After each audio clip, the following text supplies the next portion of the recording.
out of Kirby. No one. Nope, not the guys that have got the flu. Georgia leads the series by a couple. They have won 9 of the last 11. They won the toss and deferred, so Tennessee to receive. Jake Camarda has got it teed up. Velus Jones is back deep for Tennessee. And we're underway. Jones caps under this at the 3. Dangerous receiver, good return man, got it out around the 23. And that's where the Papa John starting lineups will pop up for us and bring us Hendon Hooker, guy that Gary talked about. Transfer from Virginia Tech. Last week, 357 total yards and 4 touchdowns, and this is the group that'll join him. Cade Mays, a couple of years ago, he's wearing the other uniform. Yep. Transferred from Georgia so he could play with his little brother. Not so little, his younger brother, his Cooper, is the starting center. So the Volunteers line it up at the 23-yard line. Jabari Small, the tailback, next to Hendon Hooker. He gets the call, and he gets a good gain. Defensively, for the top-ranked defense in the country, when the guys that Gary talked about aren't making plays, Nolan Smith usually is. There's the rest of the group that'll join him, and here you see the hurry-up of the Tennessee offense for the 27. Hooker going to go deep, and he's got a man wide open, and he just overshot Velus Jones. It would have been a touchdown. Hard to believe they scored on the first play of the game against Kentucky, and against Georgia now they should have scored on the second play of the game. If that ball is catchable and with that wide open, you got to throw one that your receiver can judge it and make that catch. That's the one you can't overthrow. They had 70 and 72-yard touchdown throws on their first 4 plays, first couple of plays actually. Holy cow. A week ago. You got to figure Georgia's working on big plays early, and they still popped it. 3rd and 5. Here's Hooker on the run. Getting to the edge, got the first down and more. Out across the 40. First down, Tennessee. Well, we talked about the skill that Hendon runs the ball with. Can he take the hits all game? He will if he runs against this Georgia defense. And now it's Small who takes it into Georgia territory. Jabari Small with a big gain. Tough to show highlights and replays because Tennessee, when they get it going, will continue to snap it fast. Here they go. Small got 9. 2nd and short, and the throw is complete. First down, out of bounds to 46. Jalen Hyatt. And Tennessee rolling here on the opening possession. There's always a phrase of the week.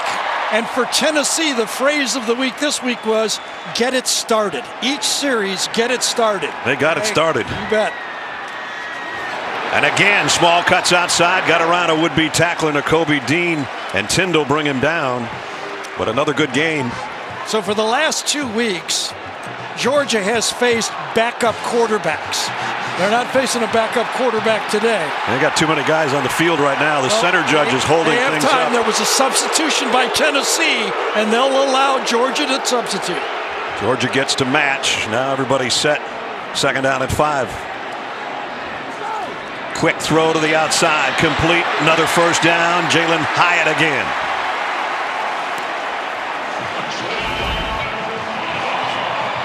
They started this drive at the 23. They've worked it to the Georgia 31.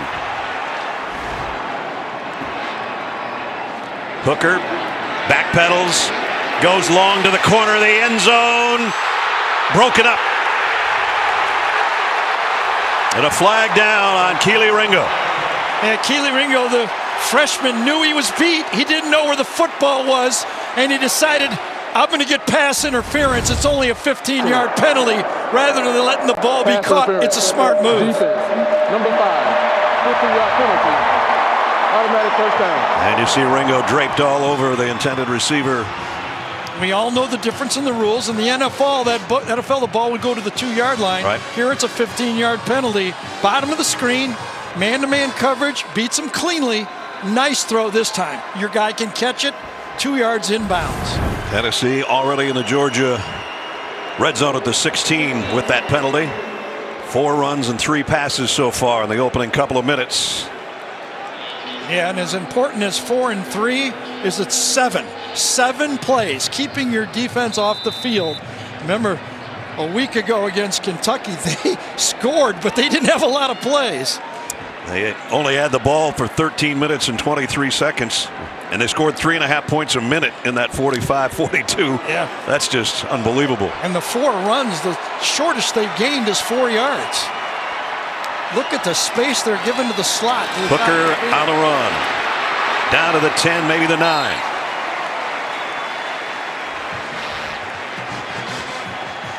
Numbers from a week ago. Look at that.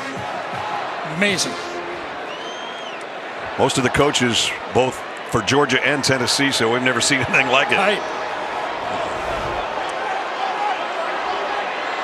Yeah, they're already at the Georgia 9-yard line. And that's more like the Georgia defense. Jalen Wright maybe got a yard. So right now, Coach Heupel is deciding whether if it's 4th and short, will he go for it? Will he kick a field goal? And again, both teams substitute.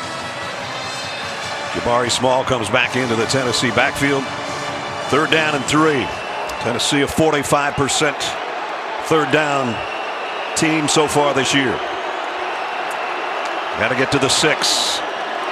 Hooker throws it. They are going to get more than 6. They'll get a 6-point touchdown, Tennessee.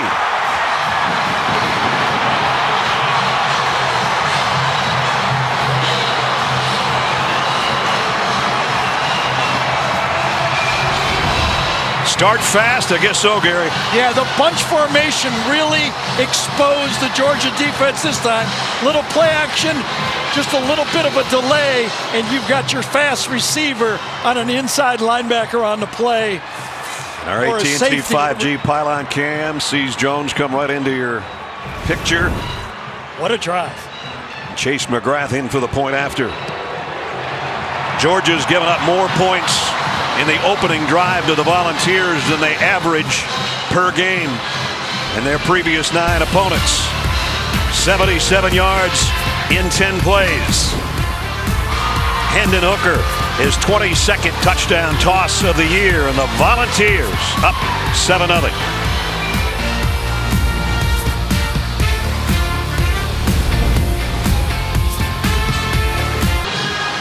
One of the most famous Volunteers ever, Peyton Manning, being honored here today. Never lost to Georgia in this series, and he said earlier this week, Georgia better watch out. Volunteers are getting better every week, and they sure look good on the opening drive. I think he's right. I will say this, admire, he's loyal to his alma mater no matter what, shows up, shakes hands, and always roots for his team. Absolutely. Toby Wilson to kick off.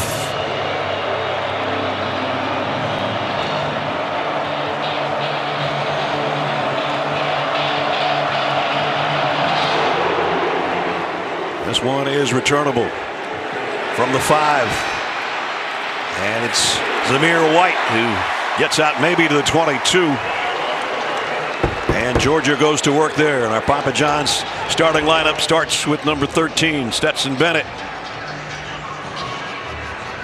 So far on the year, he hasn't lost a game. The team hasn't lost a game. And as a starter over 2 seasons, he's 10-2.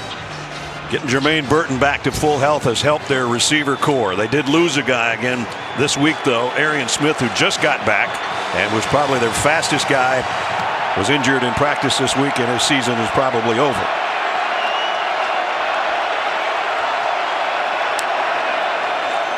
Bennett, quick throw to the outside. He's got a man wide open, and it's Kearis Jackson on the run. Well, you talk about a starting play that was perfectly called.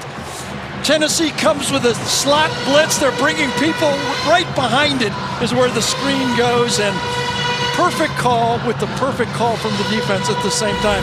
Say this, Georgia has not led by more than 3 points all year, 3-0. This is the biggest deficit of the year. That's right. For Stetson Bennett, 6-7-0. We kept saying, what do they do if they have to play from behind? Well, they're playing from behind here early in the first quarter. Play fake, Bennett hit from behind. The ball harmlessly falls as he got whacked in the back trying to get rid of that football. And it brings up 2nd and 10. So this Tennessee defense leads the Power 5 conferences in tackles for a loss. That's a tackle for a loss is a sack as well. They count as both. So you see the pressure they put on Bennett on that play.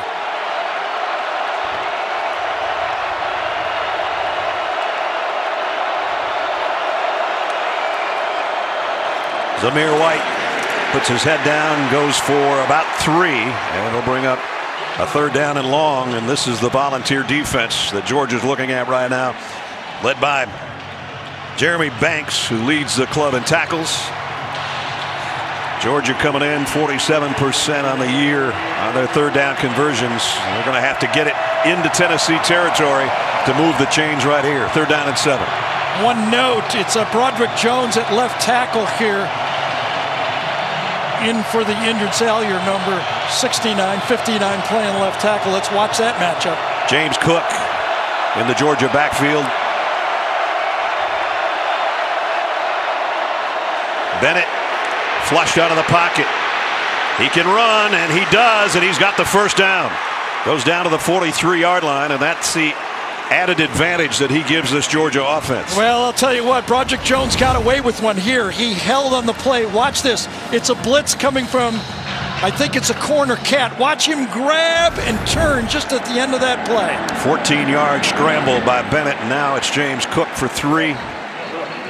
Brought down by Roman Harrison. You don't hold if it isn't called, right? That's right.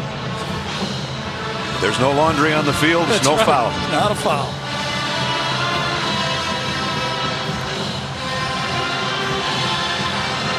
Georgia brings their wide receivers all out to the near side on 2nd down at the 39. Bowers, the tight end, is lined up on the left. He's a dangerous combination receiver. James Cook, and Cook into the secondary. James Cook, he will score. Touchdown, Georgia. 39 yards.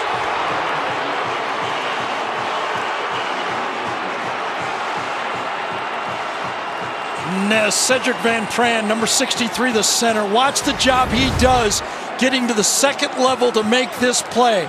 Combo block inside from the right guard, Erickson, and then he climbs to the secondary and makes the play on the linebacker. What a beautiful job blocking by that Georgia offensive line. And they might not have been behind by a lot, and they weren't behind by a lot either. Not for very long. 2:32. Podlesny in for the point after. It's up and good. Beautiful execution by that Georgia offensive line. Season-long 39-yard gallop for James Cook caps a 78-yard touchdown march in 6 plays. First quarter, a lot of fireworks already at Neyland. We're tied at 7.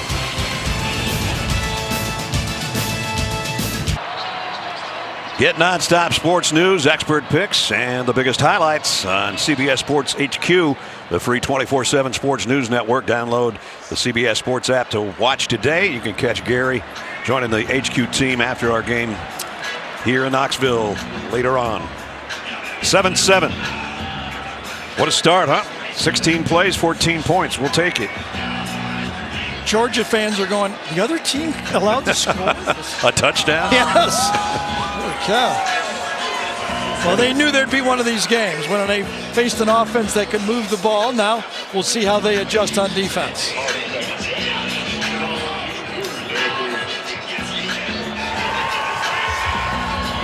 Camarda set to kick, and Velus Jones waits back at the goal line for Tennessee. This time Camarda knocks it out the back of the end zone. So Tennessee will come out to the 25. Well, Ness Velus Jones didn't get that one, but he did get the one before. He's lined up in the slot in that condensed formation. Brini, number 36, had him on the play man-to-man. You saw Kirby talking to Brini afterwards saying, that's your guy. I mean, you can't get pushed off. You're man-to-man. Don't worry about the running play. You got to stick with that receiver, and good execution by that Tennessee offense. So they go to work for the second time here in the first quarter.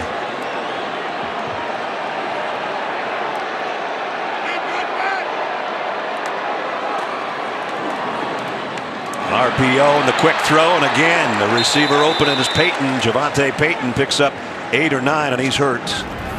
So as the injured player's down, as soon as the man goes in motion, and Hendon says 3 on 2, I'm coming out here. It's an RPO. He sees only 2 defenders out there with the motion. He's coming out with the quick screen to the receiver. And hopefully just had the wind knocked out of him on the sideline on the end of the play. Javonte Payton out of Nashville. We'll check on him when we come back.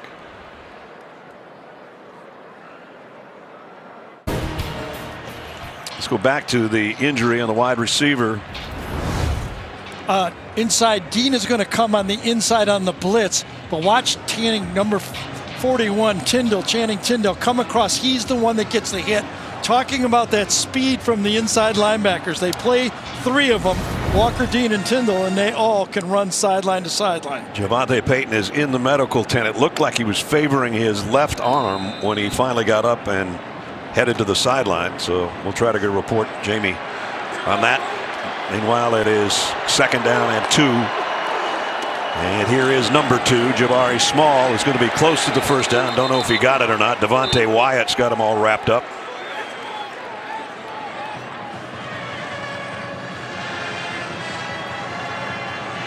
They're still looking to spot the ball. It's 3rd down and short, less than a yard. This is Hooker, and he didn't get it. Wow. And it was Tindall first, and then Nakobe Dean cleaned up. Same 2 guys.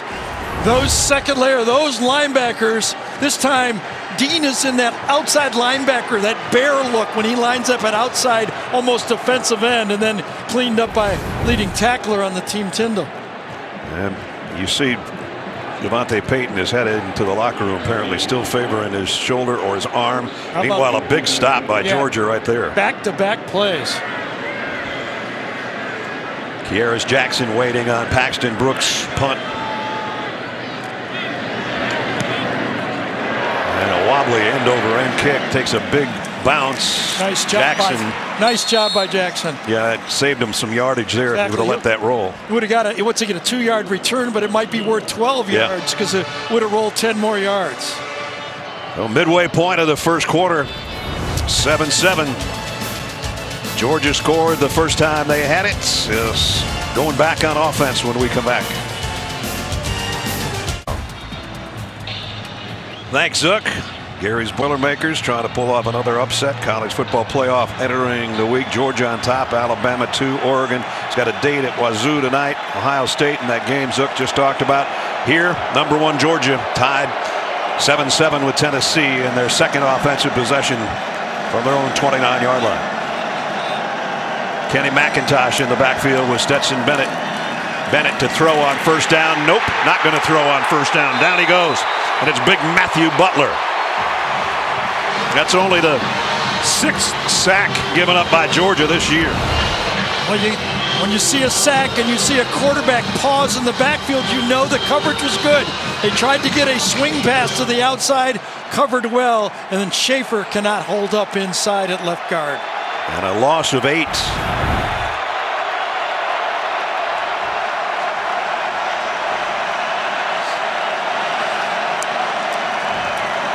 And another loss. Gary talked about the tackle for loss group from Tennessee, and they've got back-to-back. That's Omari Thomas. Yeah, and this time Warren Erickson, number 50, reaches to make the block and gets beat inside. That's the one thing when you step outside and that guy takes that inside move, you've got to hustle and try to take his legs out. A loss of 8 and then a loss of 4 more. And it's 3rd and 22, and you got to be careful here. Yeah, I think that play call from Todd Monken will be very careful or very deep, nothing in between. James Cook's going to flush out of the backfield. It's the quick throw to Kearis Jackson. Jackson got a couple blocks and got back across the original line of scrimmage, but it's 4th down. So for a defense of Tennessee that gave up over 600 yards last week, 99 plays from Kentucky, and on the first drive Georgia goes down the field, that is a big stop for this defense. And Tim Banks, their defensive coordinator, well done by the Vols defense. It'll force Jake Kamar to punt.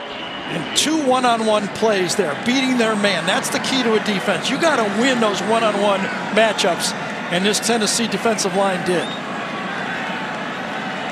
Camarda averaging about 46 yards a punt on the year. Bayless Jones is going to get out of the way of this one, and no, he won't. He's going to take it on a hop, as Jackson did on the earlier return for Georgia, and he saved him some yardage too around the 17-yard line. Now, they don't break the law, they bend it. Meet the McCluskey's Power Rokers in Kingstown, Michigan, where the business of incarceration is the only thriving industry. New drama, Mayor of Kingstown from Yellowstone co-creator Taylor Sheridan features Jeremy Renner, Diane Wiest, Kyle Chandler. You can stream it now exclusively on Paramount Plus. That's last time Tennessee was stopped on 2nd and 3rd down, but they've been winning on 1st down. That's why their offense is working. See if they can get it working against their rivals. That'd be big for Josh Heupel and his tenure here as a head coach. Hooker, the throw to the outside. Nice pitch and catch out to the 22. See, there's another 1st down win. When you're calling plays as an offense, you want at least 4 yards. That's a win on 1st down. If you get ahead of the chains, you'll take that as an offense. Love to have more. They'll take the 5 they got, and now number 5 whips it out, high throw, caught, and close to a 1st down is Cedric Tillman.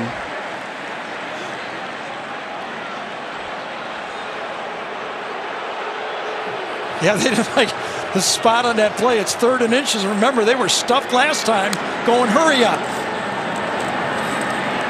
Almost stuffed again, but Small finds a little opening and gets it out to move the sticks around the 29.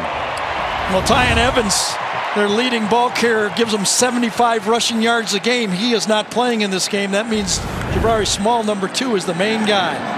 Hooker throws again, wide open receiver, and another 1st down, and this one's Ramel Keaton. Well, we met Hendon Hooker yesterday, and he is a cool customer. Yeah, he is. And he is starting this game as a cool customer again. Now Jordan Davis is down right now. That causes the chorus of boos from the fans in Knoxville, thinking that Georgia's taking a little breather here because of the hurry-up offense of Tennessee to try to slow them down. Well, for the Tennessee crowd, if it stays at boos, that's good enough. Yeah. We don't want anything thrown on the field. Right.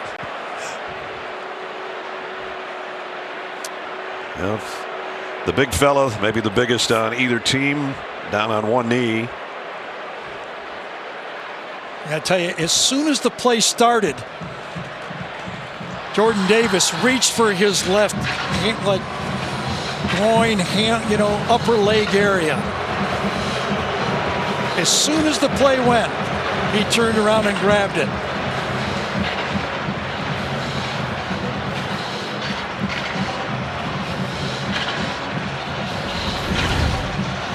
I think he's right here. Watch as he turns around. As he turns right away, he feels it. He doesn't look to the bench or anything like that. On that one, he feels it and goes down to one knee. Yep. So Tennessee's had an opportunity to bring their offense over to the sideline, set to go with a 1st down at the 44.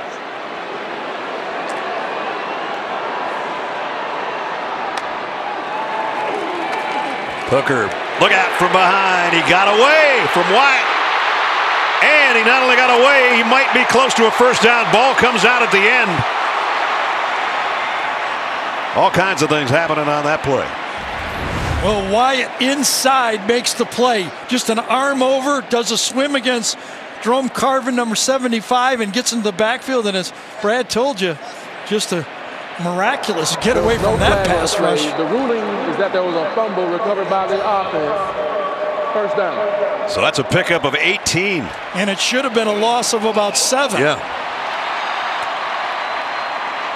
So Tennessee right back in Georgia territory at the 38-yard line.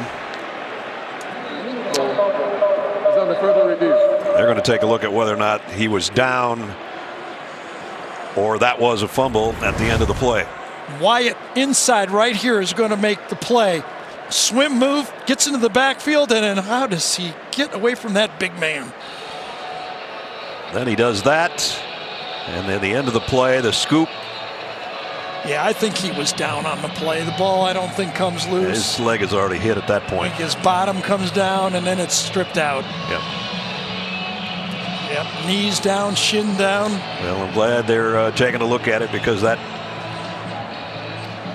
would have been a free extra 10 yards. I think Georgia's defense is glad they're taking a look at it, to tell you the truth. So they can yes, get a breath. They got to get a breath against a tempo offense that they're facing. There's Dan Lanning, the defensive coordinator, over there in the middle of that huddle with Kirby Smart, as James Carter, our referee, is taking a look at it. Upstairs is Mickey Haddock, the replay official. I don't really think there should be a lot of controversy on this one, And again, unless they've seen something we didn't see. And again, first down being good to Tennessee. I mean, they are making plays and keeping this Georgia defense off balance with their success on first down. Well, Hendon Hooker's knee is down there, and maybe they're looking at where he landed more than anything else on this review. His rear end's down there, and the ball still isn't out. So we've got it straightened out. We'll get the call. I think it's more about the spot maybe than whether or not it was a fumble.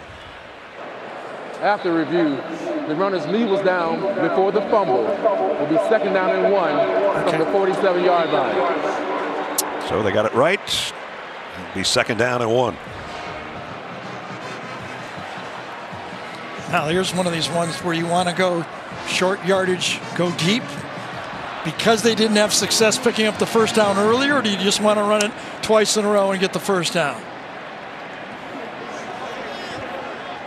That guy will be making the decision.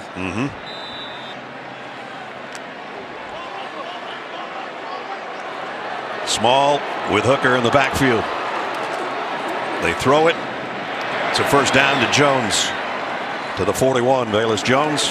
And now they're going to hurry. So you see the wide receivers run it back and get it to the official as fast as they can, so they can keep going at this 3 plays a minute pace. Hooker fires far side, again caught by Tillman. So when we spoke to Hendon Hooker, we asked, like, why is it so different from you at Virginia Tech to here? He said, I just feel comfortable. They call plays. They let me be me. I feel like I'm the guy out there running the offense instead of running somebody else's offense. Here he throws late and high and incomplete, intended for Jones, and a flag down. We might have a holding on Tennessee. I'm wondering, or did they hit the quarterback in the head on the play? I think it was holding first. Did they do both? Holding. Yep. Offense, number 75. 10-yard penalty from the previous spot. 2nd down. That matchup has been a problem. Devontae Wyatt beat Carvin earlier. Jerome Carvin, number 75 on Wyatt, and you can see the grab right there. Yep. Easy call, and the hand does come to the helmet, but maybe not enough. So that backs Tennessee up to the 48-yard line of Georgia, or the 2nd and 17 now. These quick throws, a group of 3 receivers to the bottom of your screen. It's just pitch and catch right now for Hooker and company, and they're coming to the same way with a wide out there, and the inside move by Keaton gets it back to the 43, so we got about 5. Well, you're seeing modern football, the spread offense, the hurry up, the effective wide receivers. What they do is, we know we're not as good at them in the box, so we don't go at them in the box. Hit as he throws is Hooker, but he still got it to Tillman. Down the sideline. Flag is down. Yeah, Darian Kendrick is saying he got thrown down on the play. Let's see what they call. To the outside on the play. Who throws who down? And Kendrick saying he did.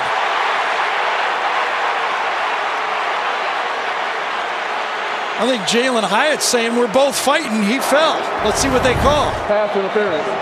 Defense. Wow, look at that. That penalty is declined. The result of the play, first down.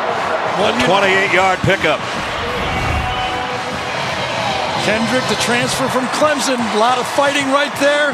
I don't see anybody reason to call that on either guy on that play. If they're going to let them fight out there. Beautiful throw, though, wasn't it? Sure was. Zipped it out there. No time for a safety to get there.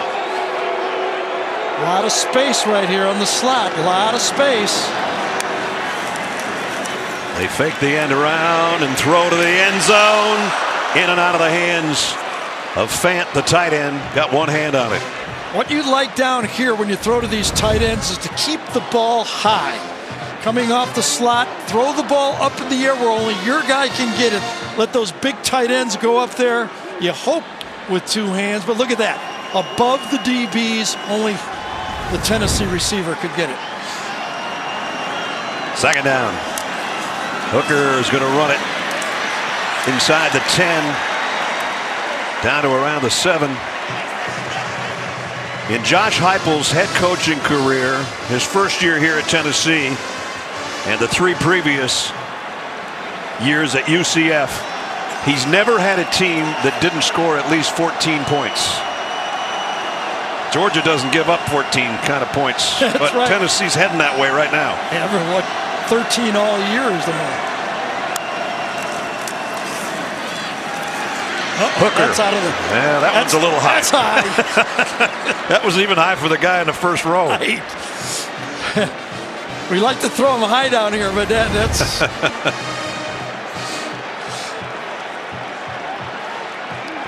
Nobody really to go to the ball to, and everybody's yelling to the referees, I got held, he got held, and those back judges and officials are going to have their eyes open and not listen to all the chatter because everybody's grabbing right now. Chase McGrath will come out to try to tack on 3 here. This will be a 24-yard field goal attempt for Chase McGrath. Georgia's good at blocking kicks. They have been this year. They don't get anywhere near this one. Tennessee has the lead for the second time in the first quarter against the #1 team in the country. Josh Heupel's Volunteers up 10-7.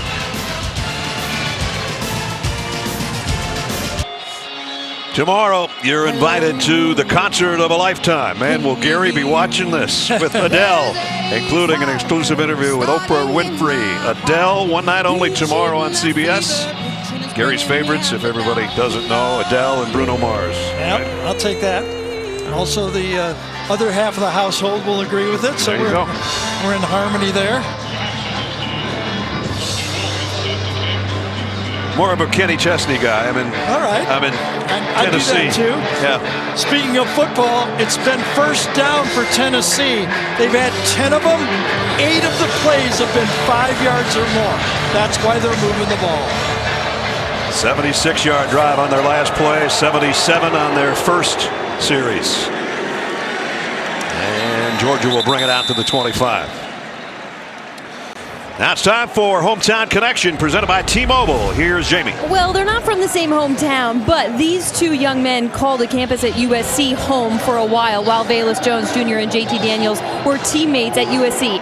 On a road game on the West Coast one day, the team went to a petting zoo because the kickoff was so late. Stay with me here. They fell in love with the ferrets. So when they got back, Velus Jones got a pet ferret. Well, sometimes he goes on vacation, so who babysat the pet ferret? None other than JT Daniels, his good friend. The ferret's name was Crash, and they will always have Crash in their hearts. Oh, boy, that's a good one. Stetson Bennett on a handoff to Zamir White. And a couple. Jeremy Banks, who's a leading tackler for Tennessee, and on the hit. Georgia really hasn't gotten their ground game rolling yet. They come in averaging about 190 yards on the ground a game. Best run of the day so far was by that guy, Stetson Bennett, on a scramble to pick up a first down. So the time of possession completely different for Tennessee than it was a week ago in their win over Kentucky.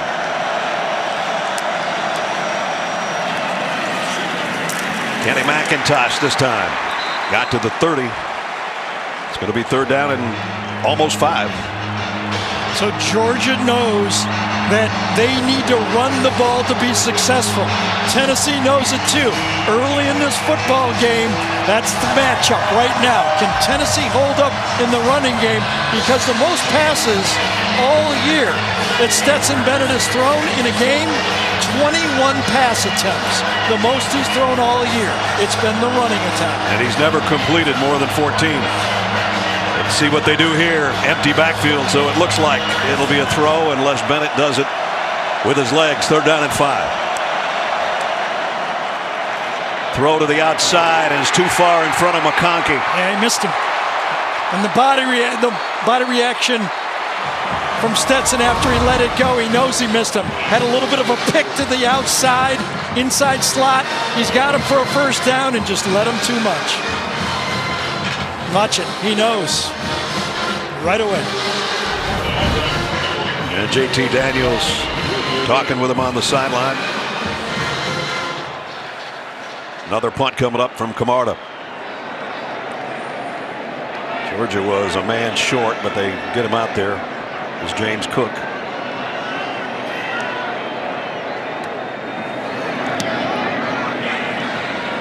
Fair catch taken around the 25 by Jones.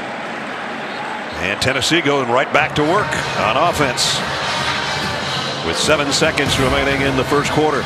Tonight, 10:30 Eastern on CBS Sports Network. Gridiron action continues. Nevada and number 22 San Diego State get together in a Mountain West battle. We did that game a year ago in Reno. It's a rematch. We never went into the city because of COVID. We had a hotel to the stadium. They had nice cardboard cutouts of all 3 of us down in the end zone. Exactly. There was no fans. There was no nothing. How do you like Reno? I don't know. Never been there. It's the greatest little city in the world, though. Jalen Wright in the backfield with Hooker. They fake it to him. They throw to Jones, who's met head on by Chris Smith. But he's still got a couple yards. And that's how you tackle in the secondary. Chris Smith on that one. We played 15 minutes. Top-ranked Georgia finds itself in an unfamiliar position, trailing 10-7 to the Tennessee Volunteers.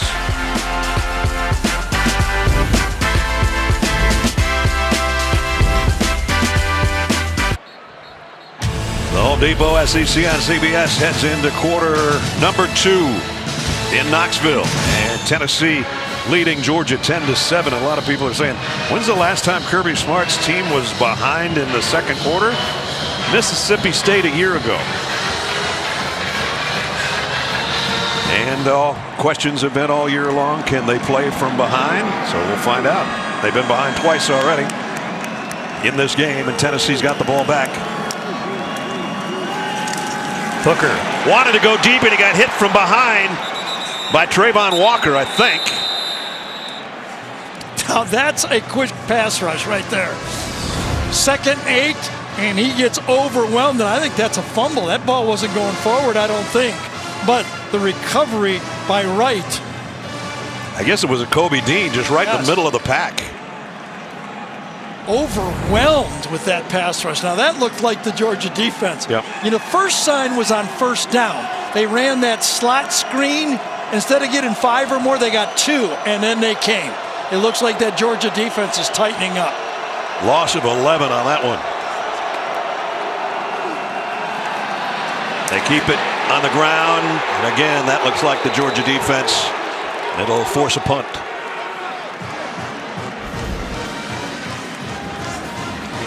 We got a man down or slow to get up. One of the linemen for Tennessee. I think it was Spraggins. Yep. And he's apparently okay. So Tennessee's got to give it up. So back-to-back tackles for loss, basically. One was a sack fumble, and then the next one is before they get to the line of scrimmage. That's Georgia defense right there. Paxton Brooks to punt. Kearis Jackson waits on it, calls for the fair catch, and backpedals right to the 35. Georgia back on offense, trying to tie it up or take the lead when we come back.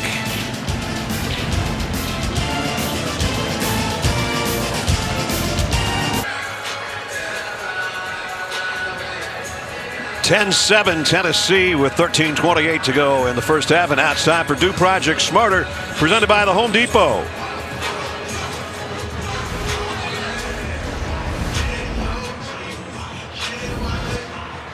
And there's a touchdown! Touchdown, my God, a touchdown! We We threw it to Haynes. We just stepped on their face with a hobnail boot and broke their nose. We just crushed their face. One of the great calls ever by my old buddy Larry Munson. He admitted many years later he had no idea what a hobnail boot is. I don't think anybody else does either, but when Larry said it, it sounded like it was something just normal that you could get at a store, you know, a hobnail boot. When you can make a call that no one ever gets tired of listening to. That's exactly. That's doing Project Smarter. That's right. Well, Georgia has only 32 passing yards right now. Kearis Jackson on 2 catches, which were both short throws. They haven't aimed any at their multitude of tight ends or their other wide receivers. That's exactly what I was going to say. When are they going to get the ball to the tight end? There's not a defense alive that can take away a tight end with the bootlegs and all the different things you could do. And right now they got 2 of them in there. Brock Bowers and Darnell Washington. Bowers is in the slot on the left, and that's Washington trailing him. They get it to James Cook instead, and Cook's got a first down and then some. One of those easy little long handoffs that you can give a quarterback to get into rhythm. Throw it about 3 yards. Good job there, just taking out, blocking in front. That's where those tight ends, when you're able to play those multiple tight ends and they can run well enough in space, they can really help you in the blocking and the screen game. James Cook got 12 off that reception. Now they got 3 of them in over here. And Zamir White in the backfield. They fake it to him. Bennett has to throw and get rid of it as he couldn't find anybody open and he was getting pressured. As right now we got time to look at the Dr. Pepper SEC standings. Both sides. Georgia's already wrapped up the East. Alabama's got a non-conference game. They have the edge by 1 game over Texas A&M, but A&M has the win over Alabama to their credit, so that side's not done yet. And before we find out who's going to play December, the first Saturday of December in Atlanta. How about the Pirate Mike Leach? He's got a good season going with that football team. Tennessee's got a good season going under their first-year head coach Josh Heupel right now and has the lead on the top team in the land. Bennett takes off on the run, and he gets the first down. What a little move on out there in the middle of the field. Well, remember in the Ole Miss game right here in this stadium, Matt Corral ran 30 times for 222 yards net. Gross in that game had some sack yardage, but when he ran the ball, he was effective. You knew you were going to see the quarterback run. Stetson got 12. The guy that made the stop, Jeremy Banks, comes out. Looks like he's favoring his right arm. He's already got a brace on his right bicep.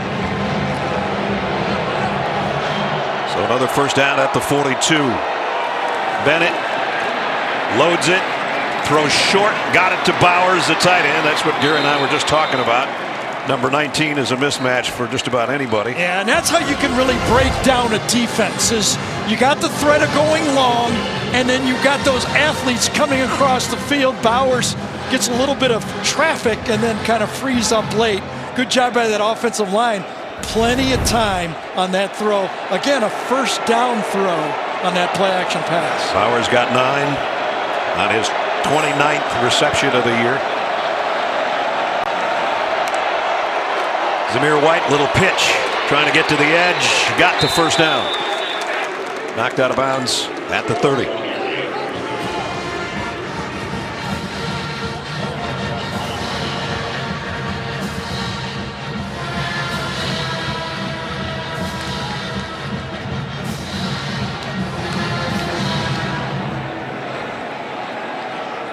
Georgia first down at the 30-yard line of Tennessee.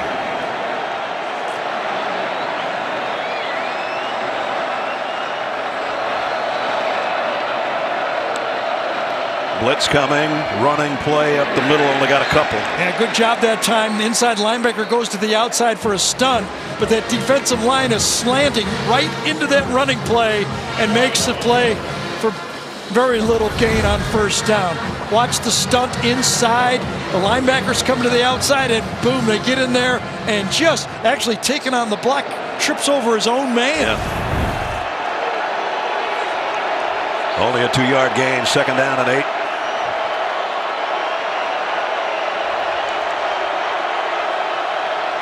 Bowers in motion. Here comes a blitz from the secondary. Bennett's running for his life and tried to throw It's scooped up. McCullough.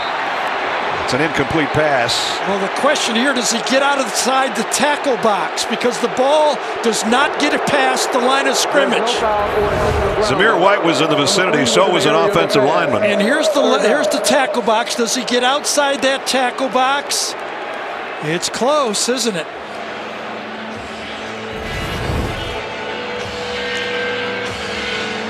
Pressure was coming from Beasley, and it's a 3rd down and long again for Georgia. Smart saved a lot of yards with getting rid of that ball. I'll tell you that, because that was a big-time sack. Georgia's only converted 1 3rd down.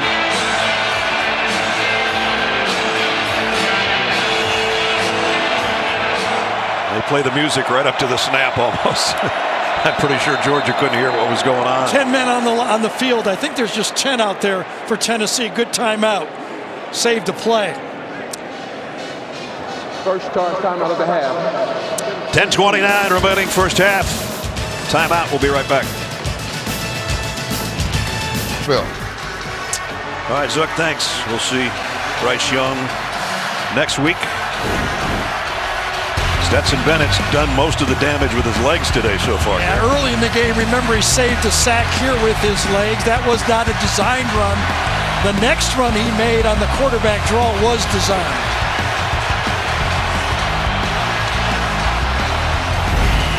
How can this Georgia offensive line hold up in pass protection? That's the question here on 3rd and long. This would be a long field goal if they don't pick up the first down. 3rd and 8.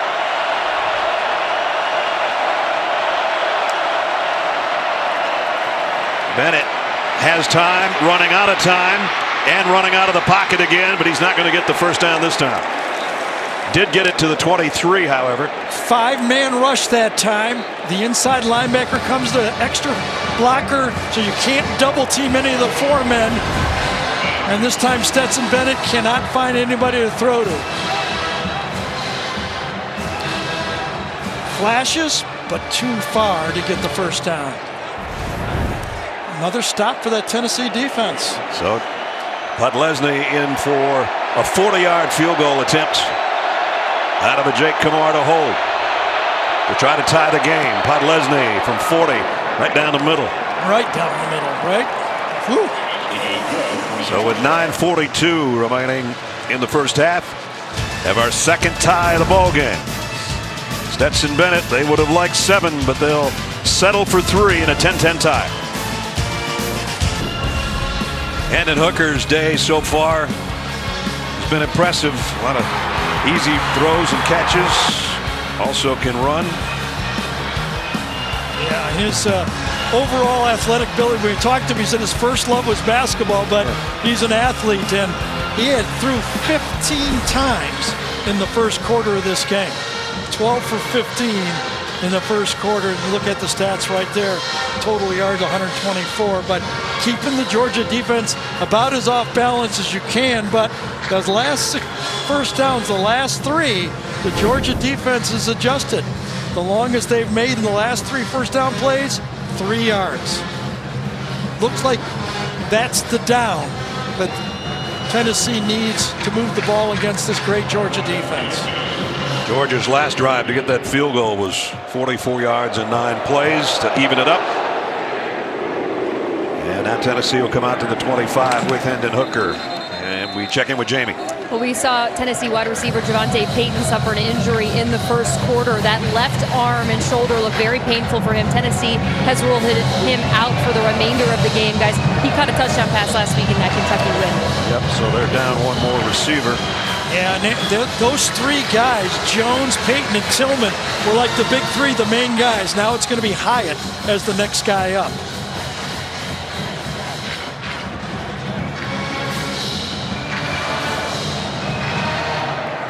First down from the 25 for the Vols.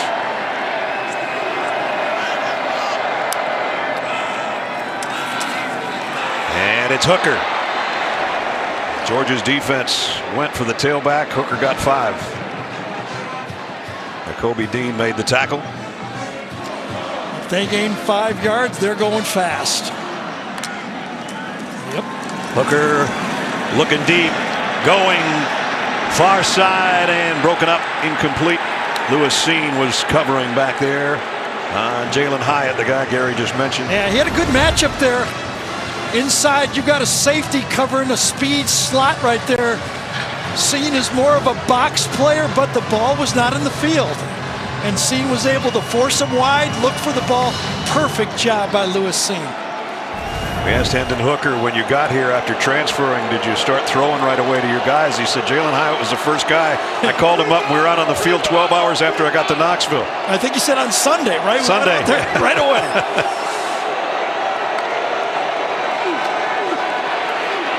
Quick throw to the inside. That's good for first down. Jackson makes the tackle on Fant.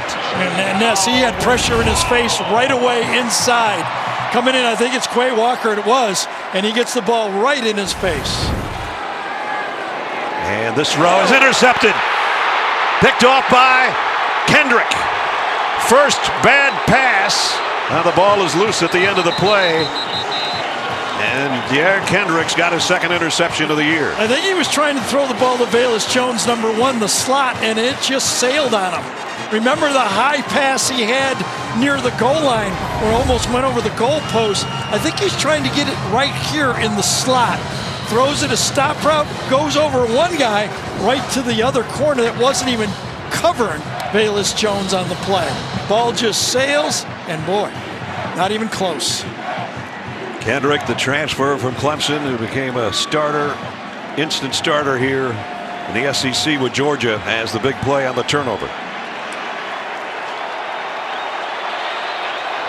The end of the play, he might have gotten a hand in the face mask of the guy trying to tackle him, but there was no call there.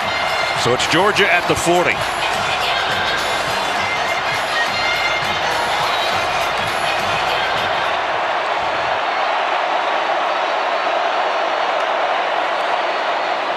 Bennett lofts one. Oh, that's holding, isn't it? Did he grab him? Intended. Oh, he did not get called. A.D. Mitchell was the intended receiver. I thought Alontae Taylor grabbed him by the... Let's see if he does. Oh, he got him with his left hand just a little bit and slowed him down. Yes. Look at that. From behind, he grabs him and you see, he turns around. Mitchell goes, he grabbed my back of my jersey there. Well, he's covered some of the best receivers in his career at Tennessee that we've seen in this conference the last few years. And that time he was on the freshman and got away with one. Only a short gain. It's going to bring up 3rd down and long. Remember on 3rd down last time, Tennessee brought an extra rusher and forced Stetson Bennett out of the pocket.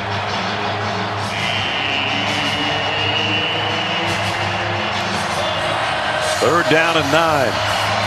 And again, if they don't get some of this, it would be a long, long field goal. Trying to take advantage of that interception and try to take the lead.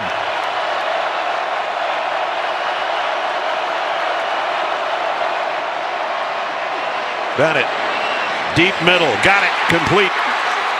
McConkey for the first down. Well, give this one to the offensive line. Remember last time he was flush. This time Tennessee brings 6 rushers. And this offensive line for Georgia picks it up beautifully to allow the easy throw. Georgia giving Tennessee a little taste of their own medicine with a hurry up. And James Cook takes it down inside the 10. It's exactly what you did. And now Tennessee has a player that's laying on the grass. And whatever Georgia fans are here, they're booing. And Georgia was going in a hurry again. They were going to go 1st and goal at the 9. Counter Trey, squeeze through, and then get into the secondary, use the umpire as a shield, and get a big positive running play. You see the offensive lineman at the end, they're waving like, hurry up, and get up here and run another one. They probably would have come back with the same play again. And we'll never know until we get Caleb Tremblay up. 7:47 till halftime, and a tie game. We go back to Knoxville. All right, Zook, see you guys in 7 minutes and 47 seconds. Tremblay up and off the field. after being shaken up at the end of the last play. Now spot Cedric Van Tran, number 63, the center. He makes a block, then he runs up there. Watch him. Get up here. Let's go. Let's go. You were saying they wanted to give a little bit of the medicine back to Tennessee. Georgia was ready to go. Didn't get the opportunity, but now they do have a first down opportunity at the 9-yard line. Again, trying to take advantage of Kendrick's interception. Love those centers. The personalities of the centers, teams I played on, were always the best personalities. Remember last year, Landon Dickinson? Yeah, he was something. That's those guys that handle the ball from the center position. They are funny guys, I'll tell you. Nobody to fake it to for Bennett, so he's going to run with it. Stetson Bennett, Whoa. Touchdown, Georgia. What a play. 9-yard touchdown run by Stetson Bennett. What I think about this, Ness, is all the time when I'm reading about the Georgia quarterback position and Stetson Bennett, all I hear about all the time is what he can't do. He can't do this, he can't do that. Well, here's what he can do, and he's been doing for the Georgia team. Gives him that extra dimension in the running game. And I tell you, his teammates play for him. It is his job, as we said in the open, to lose. And if you put W's, you don't lose your job. That's right. But Leslie in for the point after as Georgia has taken the lead for the first time. First rushing touchdown of the season for Stetson Bennett, the 4th. Capping off a 40-yard drive following the interception for the touchdown and the lead for the Dogs. 17-10, Georgia has taken the lead. Interception by their defense, 9-yard touchdown run by their quarterback. And the number 1 team in the country in front for the first time today. Now Josh Heupel has to figure it out. It's a 3-and-out before that, led to a field goal. So you go 3-and-out interception, and all of a sudden Georgia scores 10 points. Josh Heupel has to find his offense and produce some time for that defense to settle down, as well as we've seen when Georgia can take control of a game in the second quarter. Right now we're going to test your knowledge with our Aflac trivia question. Since 1990, which coaches have won national titles at their alma maters? Give you the answer a little bit later. First down to the 25. Hooker looking the same way, throwing the same way as when he threw the interception. This one's to Velus Jones, and a pickup of 5, almost 6. And they go in a hurry. Georgia just a 3-man defensive front. Jabari Small trying to weave his way through that group, and he's not going to make it. So Georgia was not quite lined up correctly that time, but when we talked to Kirby yesterday, he said, listen, we watched all the games. No one has lined up correctly on every play against these guys. Yeah, all year, because they go fast and it's just hard to do. On 3rd and 4, Hooker throws. Whoa, that one got away from him. That is 4th down. That's, 2 out of the last 3 passes have gotten away from him. Remember when he completed that one with that guy, with Quay Walker right in his face? This time he goes left, and then that's another high throw. Had 3 very high throws, not even in the ballpark so far here in this game, and giving the ball back to this Georgia offense. 3-and-out. Axton Brooks to punt. Georgia's playing defense safe here. Yes, they are. And now Kearis Jackson is going to trot backwards to get back around the 30. Off the side of Brooks' foot, but it does get to the near sideline of the 28. That's a fair catch, but a flag down back at the line of scrimmage. Actually back in the Tennessee backfield.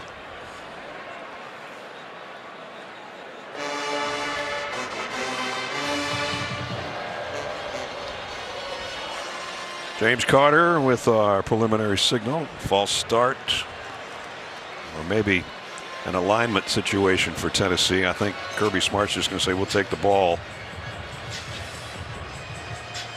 When you shift like that and you don't align properly. Against the kicking team. That 5-yard penalty will be added to the end of the kick. First down, Georgia. So they add the 5 at the end of the kick.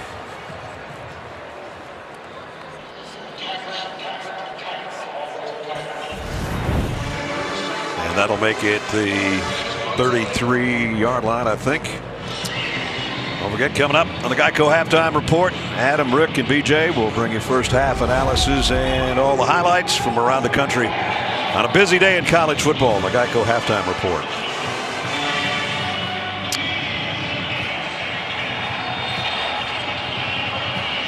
So Georgia gets the ball right back after only about 40 seconds since they scored their touchdown. Yeah, well, one thing that for Tennessee defense, they're used to going back out on the field fast, but they need to stop badly now. Zamir White stood up as he crossed the 35.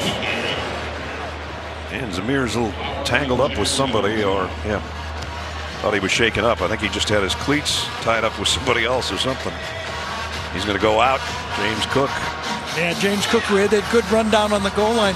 You think about James Cook kind of as a scat back type guy, but he's not that way. I think Kenny McIntosh is in there right now. Kenny McIntosh is in. Fitzpatrick, the tight end, closes in on the left side. It's going to be a throw out to McIntosh. Made one guy miss. Got it near the 40. Still going to bring up third down and almost 4. Dejon Terry made the tackle. So Tennessee is last in the conference in third down defense. Give 49% of the time teams are converting on third down against this defense. If they could get one, if they could hit the other side of the 49 right now, it'd be a huge stop. And one of the worst in the country, too. Yes. Cook is in there on this third down. They've been bringing 5 and 6. What will they do this time? Mitchell and Burton are the wide receivers. Bennett. Whoa, sailed. Was going for Fitzpatrick, the tight end, and missed him by quite a bit. Yes, he did. Only a 4-man rush. Stayed in kind of a zone defense. Had a throw, but he, I think, expected Fitzpatrick to move more into the hole, and Fitzpatrick just stayed right there. And it was just a button hook by the tight end, and the ball was going out in front of him. So Georgia gives it right back. Camarda to punt. I'd call it more of a miscommunication than a bad throw that time.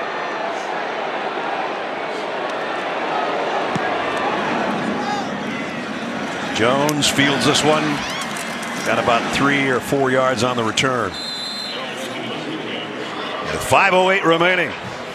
Georgia in front. A couple minutes ago, we asked you our Aflac trivia question. Since 1990, which coaches have won national titles at their alma maters? You might guess that maybe Tennessee was one. Philip Fulmer in '98. And that was 2 years after the ball coach, Steve Spurrier. Those are good. And a little more recent. Florida had a wild game today. Wow. 52 points against the defense. I guess might not all have been against the defense, I guess, but enough. Hooker's throw is on target this time. And nice gain after the play. Romel Keaton wheeled around. Didn't look like he had a lot of room to work on that sideline, and picked up good yardage, about 8 yards. Romel Keaton coming into this game because of the injury only had 1 catch. And he's being counted on now. And now it's Jahari Small with his hand on his blocker, leading the way. And a nice run by Small.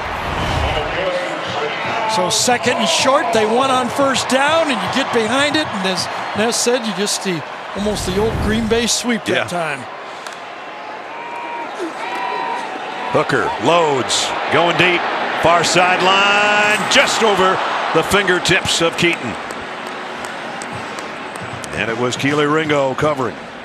And I think when you throw a ball that high, you know, you got to think your receiver can get to it. It felt like Keaton just couldn't muster that next gear to go get it. You know, that Tennessee track gear we used to see years ago.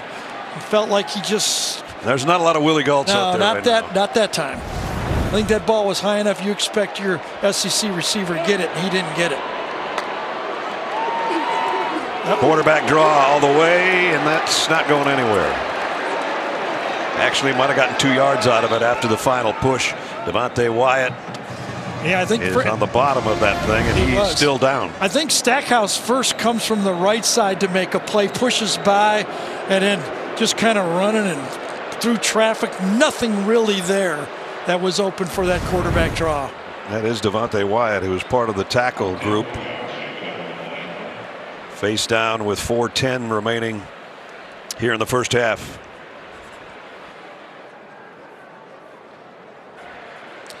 Devontae Wyatt, big senior defensive tackle out of Decatur, Georgia,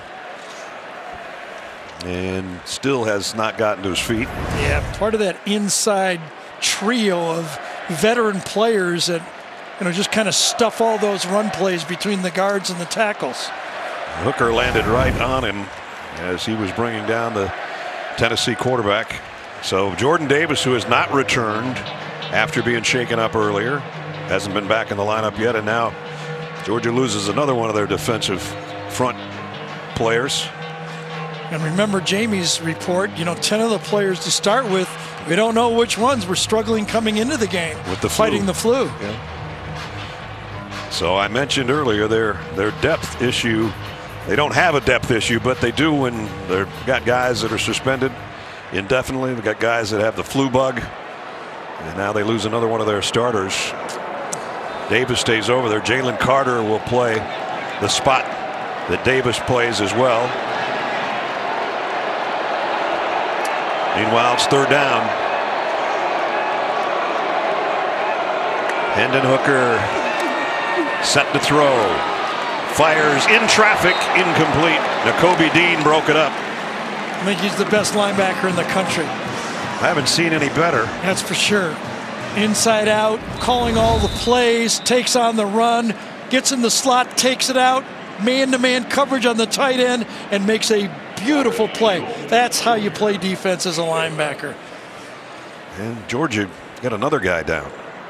Might be Robert Beal, I think. Yes, it is. And you remember he's playing for Anderson in that outside rushing spot.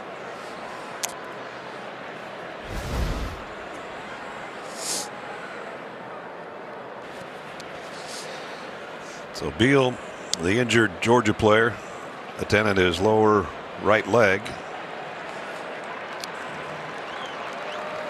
And gets a round of applause from the folks here in Knoxville. Some news and notes across the country. Cal and USC talking about flu bugs and everything else. The COVID issue got that game postponed. First Power 5 game postponed because of COVID-19 this year. Jim Mora Jr. back in coaching with UConn. And Auburn's Eagle Spirit retiring today. Made the first flight at Jordan-Hare in 2002. And the Spirit went down, I guess, when the lead. That's for sure. But they had that game in hand. Kearis Jackson waits on Brooks' punt. You got all of this one. Jackson late fair catch and makes it right around the 10. So Georgia has 3 timeouts remaining with 3:42 to go in the half.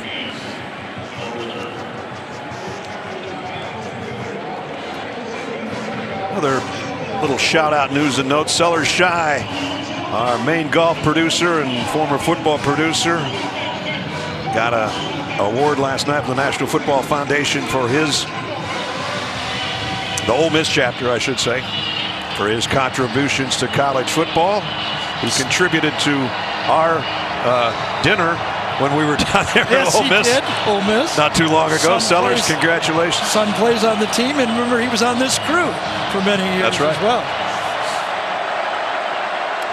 So Georgia's 90 yards away from the Tennessee end zone. The fans are really getting into it. James Cook goes for 9, though. That'll quiet him for a second.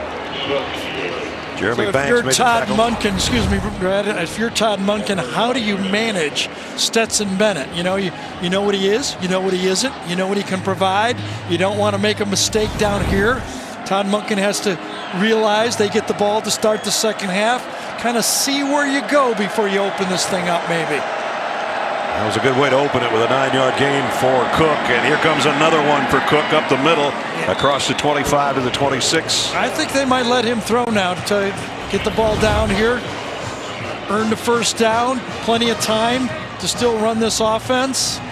Has he got out enough field position now where he feels comfortable throwing the ball with him?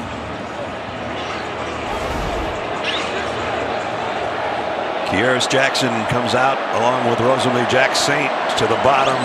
Jermaine Burton's in a slot there, so 3 receivers to this side for Bennett. If he does throw, he's just going to keep giving it to number 4 until they stop him. And they stop him after a 3-yard gain this time. Thought we'd see a little play action there, something with safe to the tight end, maybe try to bust one more play, get it out to the 40, and then really go for it. But again, calm, relax, got a 7-point lead. They don't want to put a stress on a player and make a big mistake right here. Cook goes out. Zamir White comes in for Kirby Smart's Bulldogs on 2nd down and 7.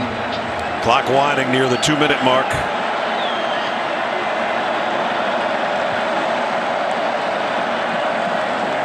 Bennett going to go deep. Scott Bowers out there. Did he make the catch? Or did he run out of real estate? He's out of bounds. Well, he caught it. Did he get his foot down?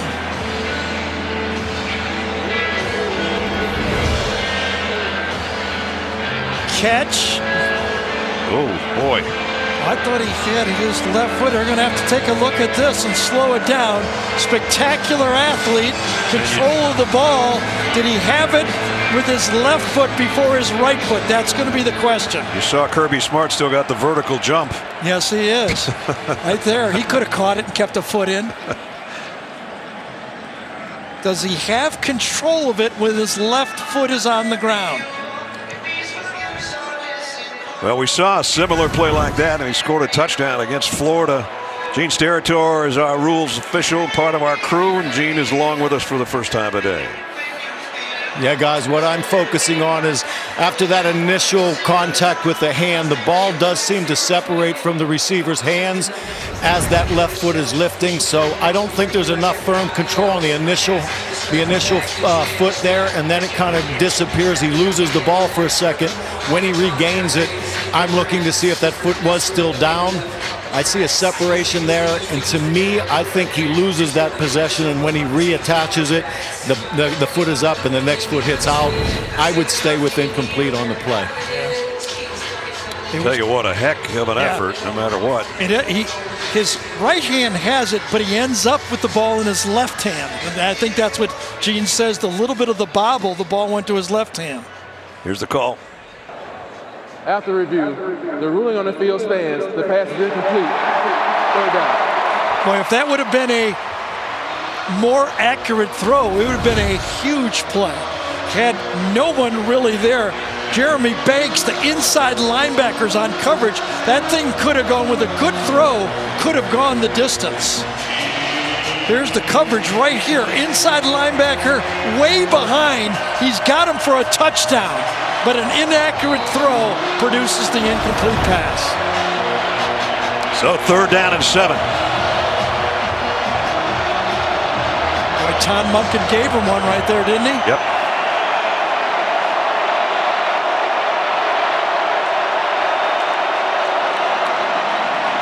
Bennett down the middle. That one he got in there for a 1st down to Mitchell. Mitchell still hand fighting for the ball and says, I've got it. And the official agrees. Everybody who plays quarterback loves to throw the square in. Here's the square in. Look at all that space inside. And he's got an easy 1st down. Now he goes back to the outside. And this is Mitchell again. Back-to-back throws to A.D. Mitchell. And just like that, George has moved it into foul territory at the 37 and plenty of time. Remember the old advice that Pat Summerall used to say, you always got more time than you think, all right? That's Same right. in a 2-minute drill. You always have a little bit more time than you think. Just be patient, complete passes, and all of a sudden you're in the scoring zone. Blitz coming. Bennett in trouble, and the ball is out. Georgia picks it up. It's Cook, but a whistle blown. I think it's going to be incomplete. He kind of flipped it that time to Cook. Let's see if he's in the grasp. Cook, he throws it with his left hand. Left-handed, okay. Yep. I think they're going to call it incomplete. Cook misses the block, and he ends up getting the pass. Was he in the grasp? Used to be in the grasp. They don't call that anymore. I guess not. You see they're in field goal territory for a long one. Another smart play by Stetson Bennett, though, saving a sack, saving yardage. Kenny McIntosh out in the flat. And flags down. We're going to have a holding call, I think, on Bowers. Yes, maybe. it is. Yep. Talked about those tight ends on those little swing passes. He's the one that's got the block on the play, and flag goes right at him.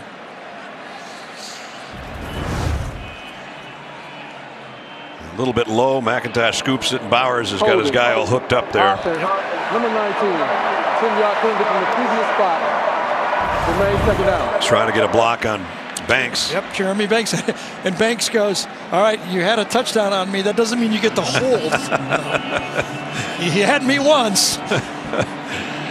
Well, that backs it all the way up. It's not field goal range anymore to the 47-yard line. Second down and 20, but again, Georgia with 3 timeouts. And the target line, you see, is around the 36-yard line. Yeah, Tim Banks, the defensive coordinator now for Tennessee. He's tried everything. Man-to-man, 6-man rush, 5-man rush, anything to get that 49% on third down if they could get there. It's second 20, but right now they need to hold this Georgia team to no first down. Get out of the half. Bennett going to take off with it. No, he's going to throw late, and he got it to Mitchell. I thought he was going to run. He was almost at the line of scrimmage, and then he just flipped it. Remember how Stetson Bennett made a name for himself. Back in the year, he was Baker Mayfield for the scout team. That was a Baker Mayfield play right there. 3rd and 5, they bring an extra rusher. He throws again, and this one is caught again by Mitchell. He's got 4 catches on this drive. Well, we're going to see if he caught this one. Ball is thrown exactly where it needs to be thrown, to the outside, but does he get it before it hits the ground? Looks like he got his arm underneath it. Josh Heupel was right there telling the, does it hit the ground or not? We get a late look.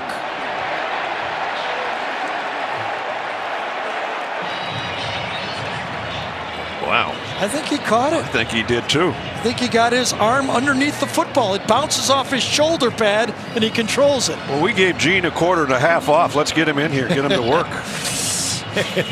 I'm going to make it unanimous. I agree with both of you that he bobbles it a little, but the football doesn't hit the ground. And you know what? That official on the sideline, guys, is really zeroed in and makes a great call in real time. Yeah. I've got a catch. Right about there, it looks like it might pop out, but then he pins it against his shoulder pad and keeps his right elbow tucked on the ball. And how about that? That's something. And as you said, Mitchell has been the star on this series. After review, the ruling on the field is confirmed. First down. Lady Mitchell. It's his drive right now with his quarterback.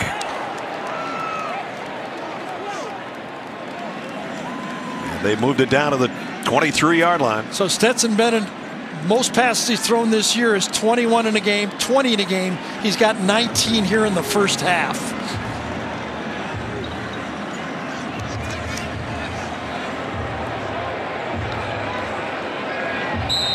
(11 of 19 for Bennett. How about, we talked about that Baker Mayfield play on second down. Looked like he was going to scramble, gets right to the line, is behind the line, and sticks it right in there. That's when he was playing Baker as scout team quarterback, that the defense looked over and goes, hey, we got to give this guy a look. We can't stop him. So let's see what Georgia comes up with here. 67-yard march continues. Bennett throws this one on the ground. Bowers, the tight end, was the closest guy to the football and actually took it off one hop. Well, not only does it save time, although Georgia does have 3 timeouts, so time is not a factor here. It's downs and distance. This drive started at their own 10 with 3:42 on the clock, and now we're down to 43 seconds, so a 3-minute drive so far.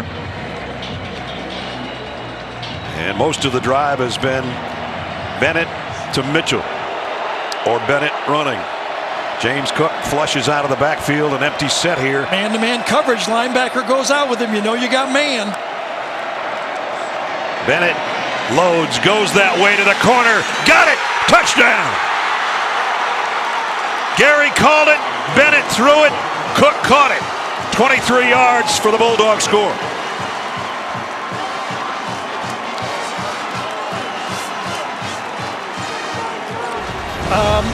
modern day football.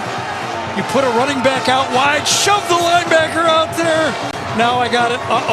I've got a skilled player on a linebacker, and it's gone. That throw was perfect. What a drive. 90 yards in 11 plays in 3 minutes. And the extra point is good. Georgia trailed 10-7 in this game. They just went 90 yards in 3 minutes. Bennett to Cook, and now they lead by 2 touchdowns. Bennett on the right, Cook on the left. That was the battery for a 23-yard touchdown pass here in the late stages of the second quarter. James Cook is going to make a great pro football player. Gives you everything. Runs inside, receiver in the slot, put him out wide. His big brother ain't bad. Yeah, that's true. Dalvin, who plays for the Vikings. And if you think Tennessee rather is just going to sit on this thing with 37 seconds, think again, because they don't do that. They didn't do it against Kentucky in their last outing either. They went to work, just started throwing it and throwing it and throwing it so they could get some points before halftime. So we might just get to see that very same thing. They got 3 points out of it You against mentioned Kentucky. that Josh Heupel has never had a team as a head coach that hasn't scored 14 points. He also, in 39 out of 45 games of a head coach, his team has scored 30 or more points in the game. He's going to need it. He's going to need it now.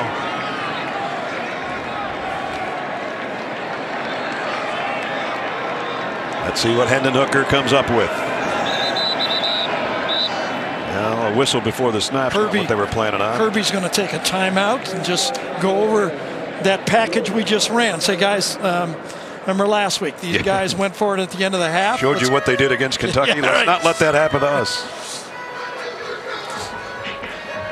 So Georgia takes its first time out. There's Dan Lanning, the defensive coordinator, too, with his hand on Lewis Seen's helmet there. Tomorrow, beginning at 3 Eastern on CBS Sports Network, the NWSL semifinals get underway, featuring 2 fantastic matchups. Then next Saturday at noon Eastern on CBS, the 2 remaining teams will battle it out, and one will walk away a champion. Great soccer action.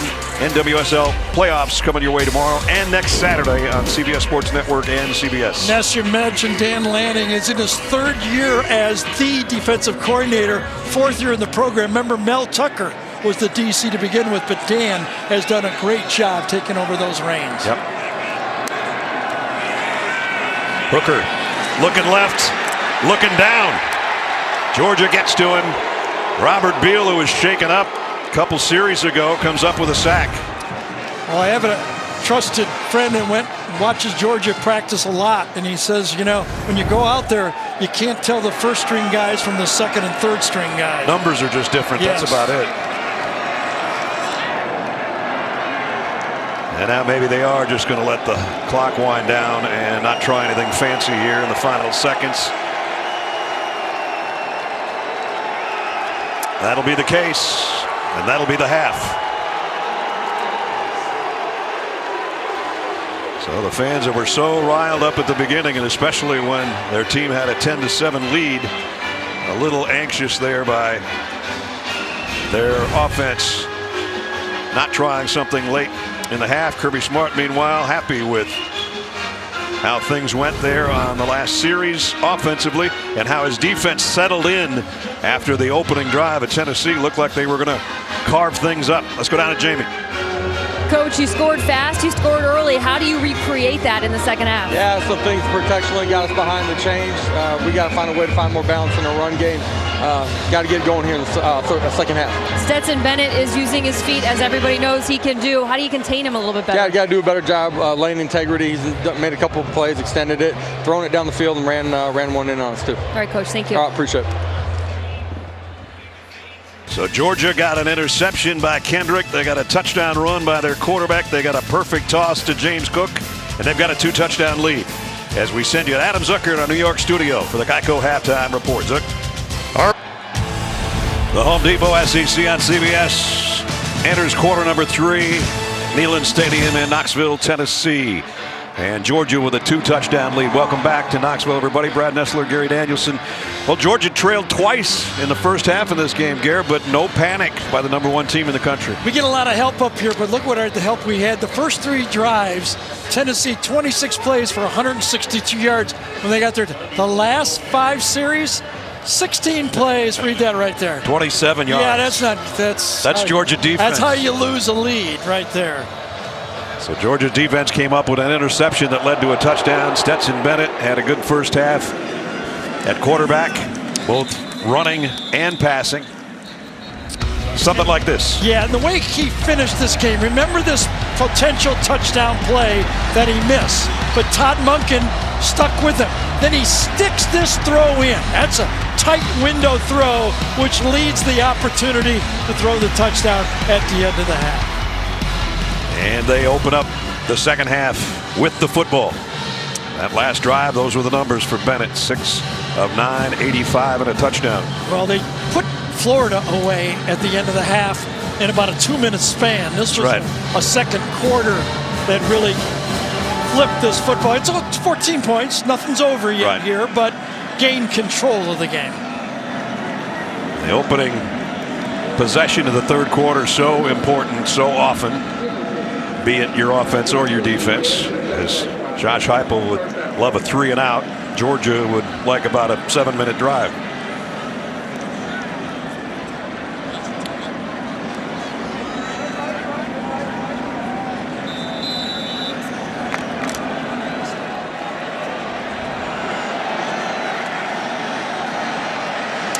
First down to open the third quarter. Zamir White flagged down. His best run of the day is going to be negated by a holding penalty. Boy, there's enough Georgia fans here to actually have the Zeus when Zamir White carries the ball. Yeah, I think it's on Warren McClendon that time. The right tackle just grabs. Number 70. 2-yard penalty. It is on McClendon, number 70. Watch the right tackle right here. His man hits him, tries to go for the linebacker on the blitz, the late blitz, tries to get his man and come off and gets the hold. Let's check in with Jamie. Well, 12 for 21 for Stetson Bennett in that first half. I asked Kirby Smart about those 21 attempts and if it was too much for him. He said, I don't care about balance or throwing or completions. I care about scoring. So take that for what you will. Defensively, guys, you're going to keep seeing that rotation on the line. He said those players are the ones that are under the weather. And as you saw Jamie, you saw JT Daniels standing right next to her with his helmet on. We'll wait and see if we see him sometime today. And Mitchell on the catch, the guy that owned that last drive until the throw to Cook. A.D. Mitchell, that's 5 catches for him. There's JT Daniels. He played last week in the win over Missouri, threw a touchdown pass. But right now it's number 13's ball game, leading 24-10 here early in the third. White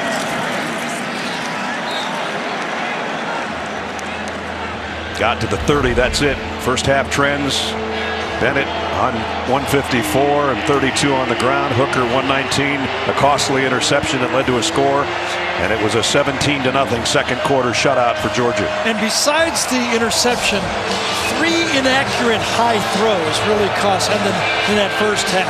He had opportunities, but the ball started to sail on him, trying to maybe throw it a little too hard, feeling the pass rush, whatever. His inaccuracies ended up hurting him in the second quarter. This would be a big play for the Tennessee defense if they can get off the field here.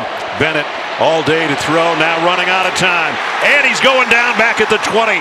And it's Byron Young with a sack. Yeah, you don't get a sack like that if that secondary doesn't do their job. Let's take a look at it. They're playing a zone defense, 3 deep, 5 underneath, no real clear, easy throw.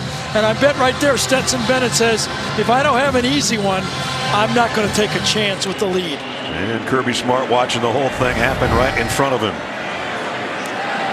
Camarda to punt.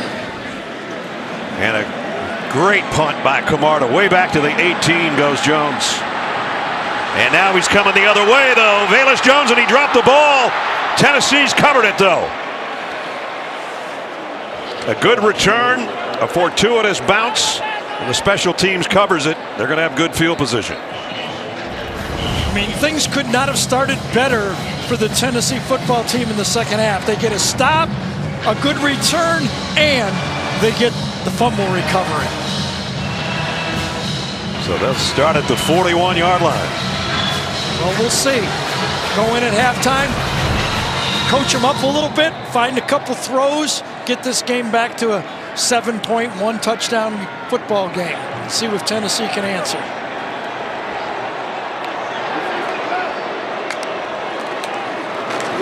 Fake it to Small. Hooker takes it himself for a couple, maybe three. Quay Walker in on the stop.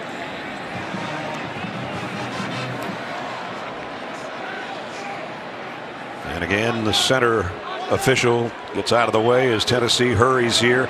This might be a double pass. It is.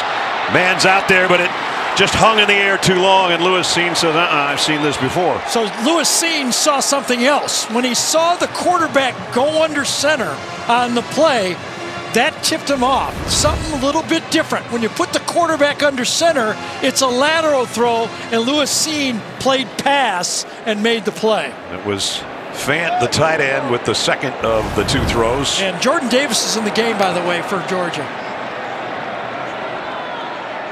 Played very little in the first half after going down on one knee and being shaken up. 3rd down and 7. Hooker on a slant, complete. And Tillman's got it down to the 41-yard line of Georgia. 3rd down conversion, a little bit of a pick, done nicely by Velus Jones that time. Just enough of a rub not to get called. Looked like a false start on the right tackle that time. So good news for Georgia. Jordan Davis was in there on 1st and 2nd down, went out for that 3rd down play, but to have him healthy is big for Georgia. Offense, number 68, 5-yard penalty, 1st down. So that takes him back outside the 45. That was Cade Mays, former Georgia Bulldog.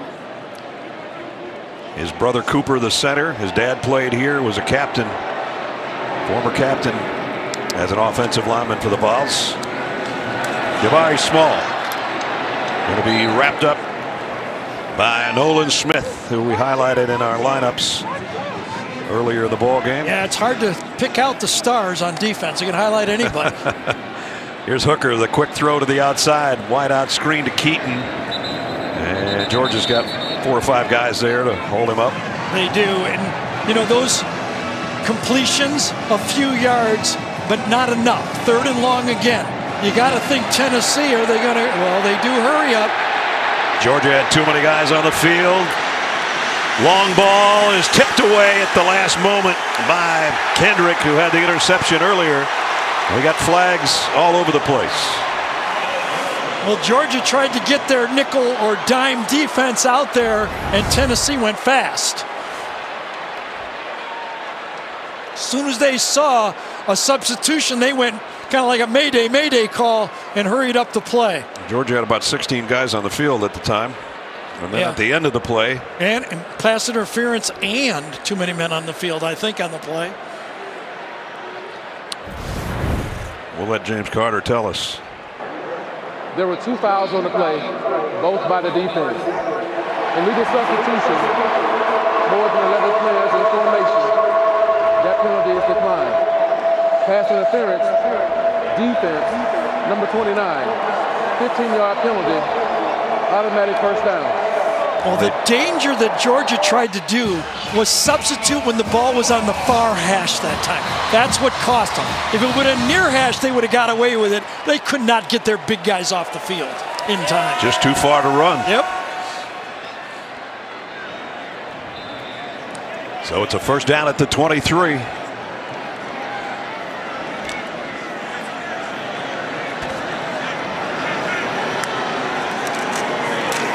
Hooker throws out again. Same play to the other side. This one, Jalen Hyatt. And Hyatt's inside the 20.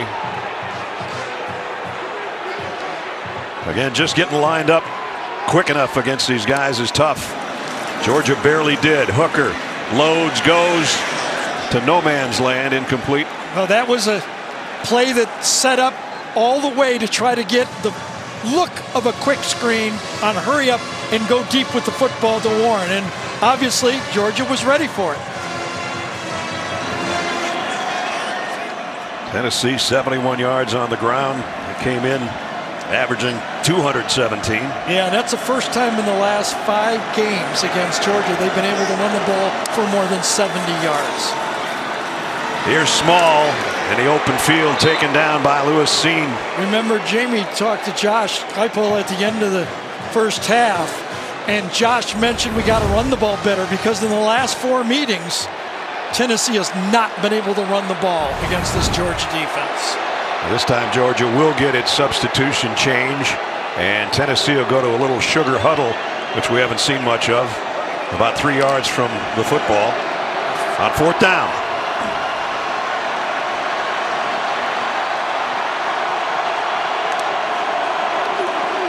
Hooker rolling left, looking to throw, back across his body, incomplete out of the back of the end zone. Nowhere to go with the football. Defended perfectly by Georgia. There's a reason why they're only giving up an average of 6.6 points a game. It was an unbalanced line, somewhat of a gimmick play, nothing available. Georgia takes over on downs. Well, that 4th down play, it's an unbalanced line to the left, little motion. Georgia is ready for it, and who are you going to throw to? Here's the number 1 receiver covered, number 2 receiver covered, number 3 receiver nowhere to go with the football. And I got number 33 and number 4 in my face, so that's happened to Hooker on that play. Georgia takes over at its own 17. James Cook, who's had a impressive day in the backfield with Stetson Bennett. He gets the carry, and he gets out to the 25.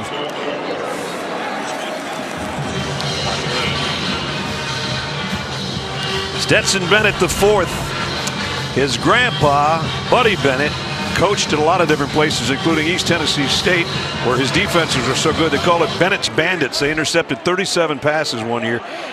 He was the defensive backfield coach here in Tennessee for 1 season. They intercepted 40 balls. Wow. And it's his grandpa passed away about 5 years ago, but it would have been his 84th birthday today, Buddy Bennett. A Bennett pickoff right about here if Georgia throws it again. And James Cook to the edge. Did he stay in bounds? No. Tiptoed out, but he still got a 1st down. Oh, this offensive line now, as they get more and more plays, they're starting to fit inside. Justin Schaefer, 54. Early he got beat, but on that play he gets to the 2nd level and puts his hat on that linebacker. Out to the 35.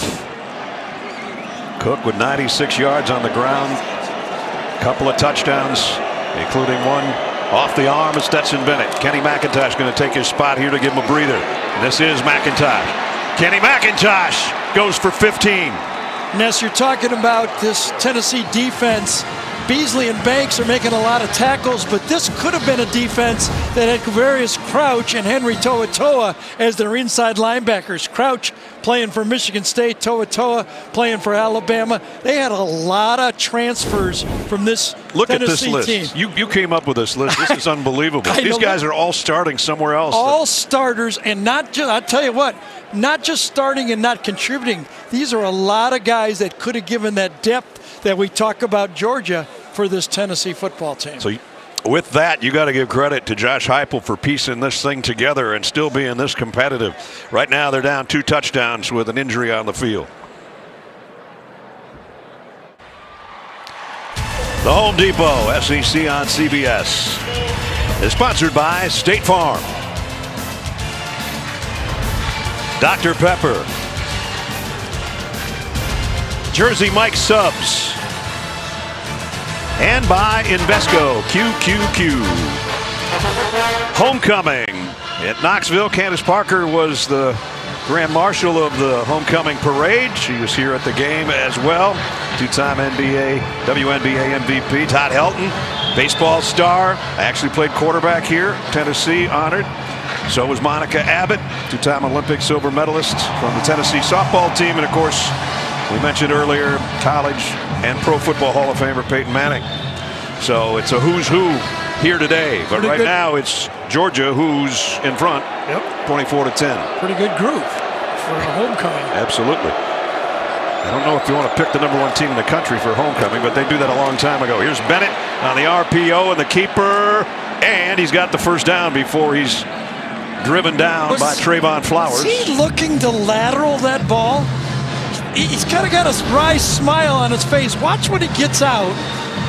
Who's he going to lateral to? There's nobody out there. Yeah, Was there? somebody comes from behind there, and I think he's looking at the end of it.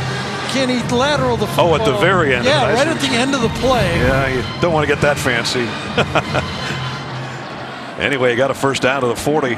Now he's going to throw out in the flat, and that one got tipped at the line of scrimmage. Getting a hand in the way was Jaquan Blakely. Just one more look, just curious. I mean, is he crazy enough to actually kind of look at him, look back there? No, He maybe said, not. "Nah, it's a lineman. I don't try. Well, Tight no, end, maybe." Fitzpatrick, you Yeah. know?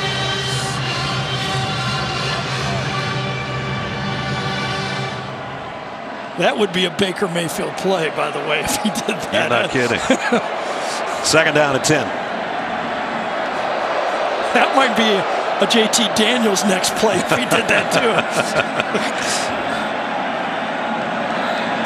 Big Darnell Washington in motion, the tight end. That one's over the head of Kenny McIntosh.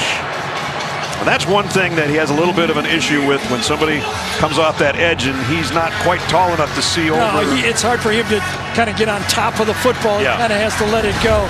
But in this case, again, I think he's thinking, you know, just my guy or nobody on that play. Got roughed up a bit, didn't he? He did. Georgia 4 out of 9 on the third down conversions. This is not really field goal territory for Podlesny. So do they blitz or do they drop in zone? It appears to be zone. I get it in James Cook's hands. Thought about it. Now Bennett's running for his life, and he's got a defender that's just as fast as he is. Might be a horse collar, though, which would really change the complexion of this thing, because it would have been a huge loss. Byron Young ran him down. Couldn't outrun Byron Young, but maybe just enough to get, as Ness said, the horse collar. I broke my ankle on a play just like that. They didn't call him in your day. Nope, and it wasn't a penalty either. There were 2 fouls on the play, one by each team. Personal foul, horse collar tackle against the defense. Intentional grounding on the 13 offense. Those penalties offset. We play third down. So we'll do it all again. The ball, even though he's outside of the pocket, he doesn't, with the football, get it across the line of scrimmage. Seems like there should be a call when you're in imminent danger like that. It should be able to, when you're getting a Get horse rid of collar, anything. you should be able to do whatever you want on the play, I think. Byron Young is an unbelievable story. Came out of junior college, Georgia Military College. And he walked on and tried out there. He's working at a Dollar General store, and now he's playing in the SEC. And he's a really good player. He's a really fast player, I'll say that. Third down and 10. Bennett down the middle, tucked it in complete, and a first down to Bowers.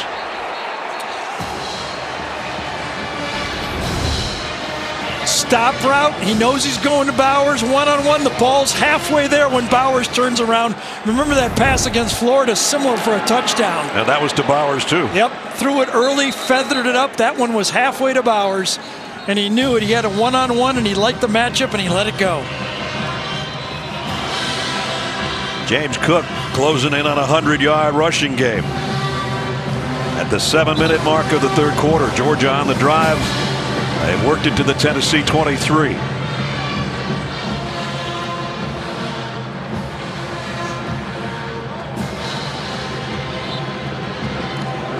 Stetson's gone 25 throws, the most I've got all year. I'm going to need a little liniment done. That's right. And if I complete one more, that's going to be more than I've completed all year.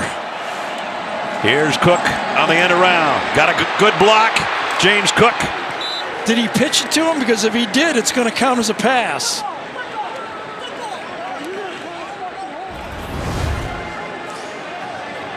It is. Yep. So there's your 15th completion.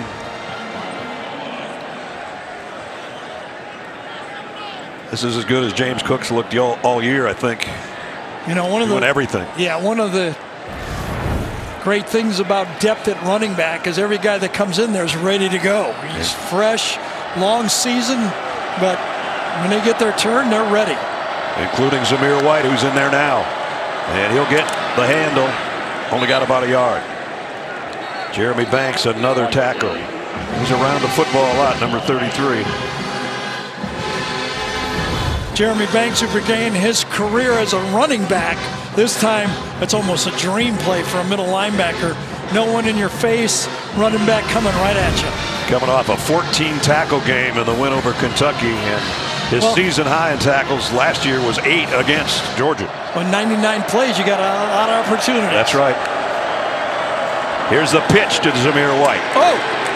There's a collision, and he still got it inside the 10. Alante Taylor. Well, if you're an offensive player, you're almost tired of hearing about how physical the defense is. You love them, but you want to show that the offense can be physical too, and that time Zamir White showed it.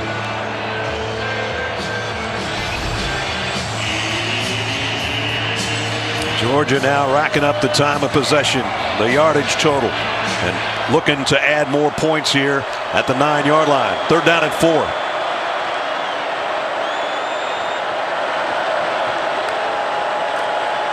Bennett wants to throw to the end zone, high and incomplete, intended for Fitzpatrick, the tight end. Bowers was there too. Aaron Beasley made the play. Yeah, well, this time throwing to a covered receiver, coming right up the middle right there is Fitzpatrick. He knows it's a stop and go, cover 2 coverage. Good job that time, taking the stop and go route and making it for nothing. Beasley does the job for Tennessee. So that brings out the field goal unit. Jack Podlesny in to try a 27-yard field goal out of a Jake Camarda hold. We'll call it 26 yards, and we'll call it good. Georgia tacks on 3 more. Yeah, and it's a nice drive also. 13 plays, taking some time off the clock, and now making it more than a 2-possession game.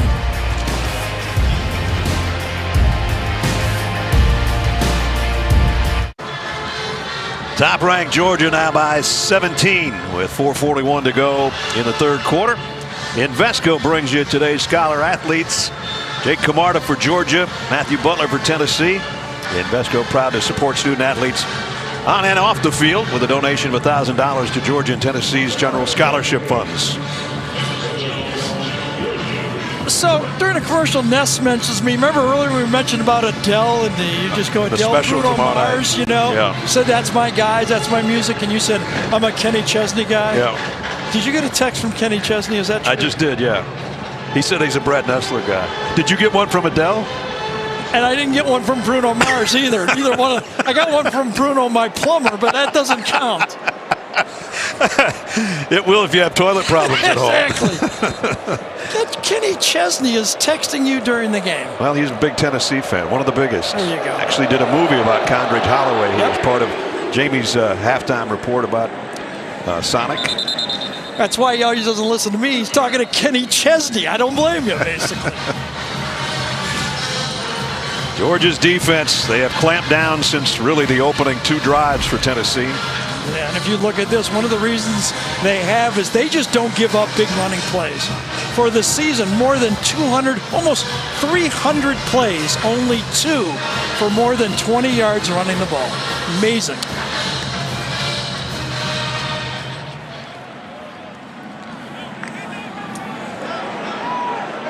So now Tennessee, it's vitally important that they get some points here pretty soon to stay in this thing. With 20 minutes of game time left. Empty backfield, receivers out to the right. Going to go with the wide out screen to Jones. And got about 8 out of it. When you talk to everybody about, moving the ball against Georgia, you say you got to figure out a way to control those linebackers. And you saw Quay Walker right there, sideline to sideline, making a play. Hooker going back to the right side again. Tillman broke a tackle. He's big and physical, and he gets some good yardage down the far sideline to midfield. We're very close to it.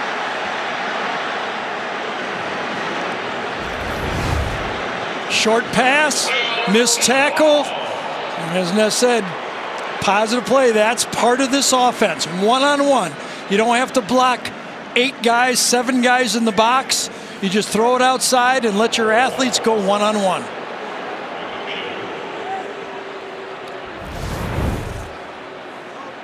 That's big Tramel Walthauer, who's down for Georgia right now. They work on his lower right leg or ankle. We'll take a timeout. Be right back. Game changers. Stetson Bennett, the 4th, showing his wheels on that touchdown run of 9 yards. Showing the accuracy and the firing it down the middle to A.D. Mitchell on the drive before halftime. And then the perfect shot to James Cook to give them their 24th point. So there's his numbers. And through the whole game, Todd Monken has kept him in balance and never like out over his skis. He's been in control.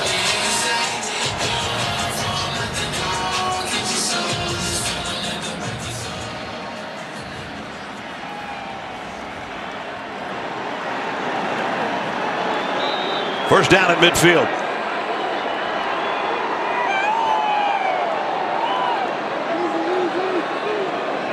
Now they bring the tight end Fant back in, motioned out, bringing everybody a little bit tighter. Hooker low snap, is going to run with it all the way here. Does a nice job of it. Picked up 7.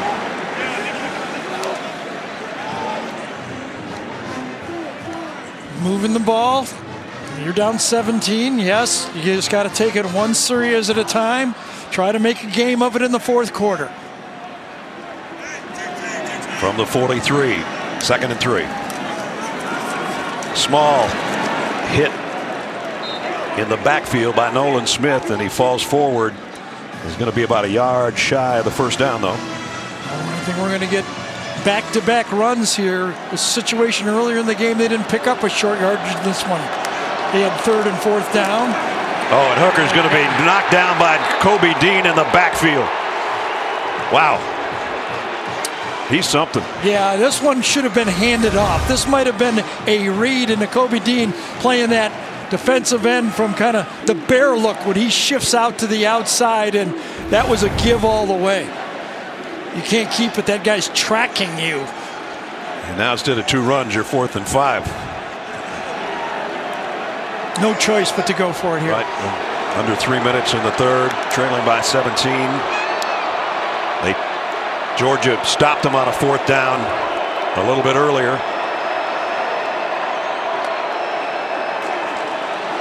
Hooker has time and delivers to Tillman again. First down. Oh, he sure stepped into that throw. You know, a lot of them have sailed on him. His dad, he told us his dad taught him how to throw. High elbow like a tennis serve. Left hand slap your brother as you throw it and step into your throw. Wipe the windshield and slap your brother. You got it. And he did it that time. Perfect fundamentals on that throw, and he delivered a strike. 2nd down at 6. Trouble coming. Down he goes. Georgia with a sack. Channing Tindall. And Channing Tindall is a great blitzer coming from that linebacker spot. And he does it on this one again. Comes in there free, takes the edge, and makes the play. Not a lot of time when those guys are coming. Tindall came in as a leading tackler for Georgia. That's 3 pretty good players. That a lot of teams, it might be their main guy if he's playing middle linebacker. He had 2 sacks against Tennessee last year, and that's his 2nd sack of this year. Now it's 3rd down and a whole bunch. Hooker down the middle, incomplete, no flags. Coverage was Kelee Ringo on Romel Keaton. Kelee Ringo, the young freshman, getting a chance to play. Remember, this secondary lost 4 drafted defensive backs from a year ago. Ringo is getting an opportunity to play. He's probably their 3rd corner to come on the field. Had Kendrick as a transfer, they might be in deep trouble in a second. They had a couple guys transfer as well, so they lost a whole bunch of their secondary. Well, 4th down and 13. And again, no choice but to just keep powering forward. Josh Heupel took a timeout. Maybe he's going to think about this one and not go for the 4th down conversion and punt it away. We'll see. A minute and 14 to go in the quarters. We check in with Jamie. Well, we mentioned at the top of the show that Georgia was dealing with this stomach flu bug. You're not going to see Jalen Carter on the D-line for the rest of today. He is on the bench in street clothes. He is out because he is sick. Man, Georgia hopes that all that will dissipate over the course of the next week. They've got a non-conference game next week against Charleston Southern. Then they finish off the regular season against their arch rivals Georgia Tech, and then it's on to the SEC championship in Atlanta. Jamie? Well, Kirby also added that they're doing their best to keep this thing contained. They tried to pick out the sick players coming into last night's travel and keep them separated travel, separated meal eating amongst the team. But Kirby told me today that the number, as you had mentioned, had increased from 4 to 8 players, and some of them, as we mentioned, affecting some of the starters. So they're doing the best to stay ahead of this thing. But huddles like this, I'm sure, doesn't help a stomach flu bug. That's like you trying to keep Avery away from Brooke. It doesn't work, Jamie. 2.5-year-olds and 6 months old, they got it. They have to bang heads every once in a while, don't they? That's right. CBS Tuesday from executive producer Dick Wolf. The elite teams prove that justice has no borders. First it's FBI, then FBI International, and ending the night with FBI Most Wanted. These 3 teams are all on one night. The FBI's Tuesday starting at 8, 7 Central on CBS. Brad Nessler, Gary Danielson, Jamie Erdahl, and our CBS crew at Neyland Stadium in Knoxville, where Kirby Smart played. Of course, he was captain and all SEC in '95, and he picked a few of Peyton Manning's passes off. 3 of them in his career, including that one right there. Those guys met out on the field before the game, had a little conversation. I'm sure that was interesting. We weren't privy to it, but we saw it happen. 4th down and 13, and from behind, Hooker got away from Smith, but not from Tyndall. Another sack from Channing Tyndall on this drive, and Georgia takes over. Well, he matched up against Darnell Wright, the left tackle, number 58, and just beats him. Goes to the outside, quickness to the outside, and Wright just cannot hold him off long enough. And that athletic speed around the corner, you can see it, it just pops when those guys, those big, fast defensive ends, tough to handle for any tackle in college ball. Well, we've seen either in person or on tape just about every Georgia game, and these guys feed off each other. It's like sharks going after blood in the water, and that whole group on that sideline, everybody wants to get in on the act.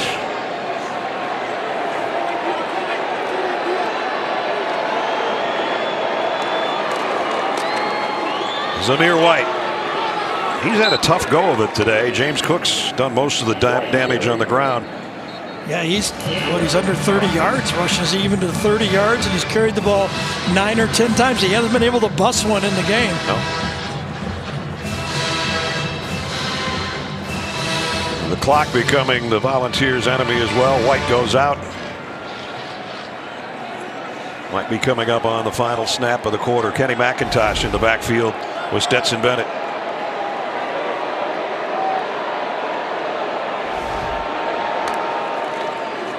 And it's going to be Bennett on the keeper, and he's got a first down and slides to the 45. Nifty. So this is the extra dimension. If there's an advantage, one, played a lot of games, getting the feel, a lot of play for him, but the legs, the wheels, those little keeper plays and bootleg plays. When we talked to Todd Munson, he said that's what he separates him from JT Daniels. And Georgia's been separated from every team they played so far, and they're 15 minutes away from being 10-0. End of 3. Georgia 27-10. The boys a fall for the Dogs, putting a hurting on the Volunteers right now.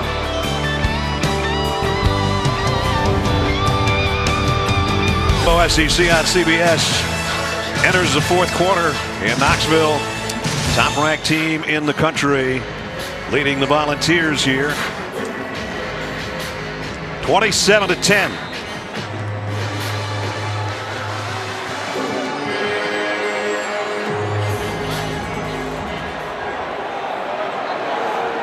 Georgia with a first down to open the fourth quarter at the Vols 48. Bennett with a handoff. And Kenny McIntosh gets to about the 41-yard line. Brad Nessler, Gary Danielson, Jamie Erdahl. Well, the opening drive of the game, Georgia didn't look like the Georgia we've seen so far. And the consensus was if anybody can beat him, maybe it's Tennessee. But do you see any weaknesses since that first drive? Flu bug? That's it. That's all I got so far. Maybe you might want to attack the secondary, but that's easier said than done with this pass rush that they got. Empty backfield. Bennett throws complete. Darnell Washington. And courageous throw that time by Stetson Bennett. He's staring right into that blitz coming right at him. Watch this, coming right at him. He knows he's on block, steps into the throw, and then duck. Don't fall back and throw. Step and duck, puts it right there. The big man makes the catch. So they move the sticks to the 33 with that throw and catch. Bennett with more completions today than any other game this year, and we've still got 13:45 to go.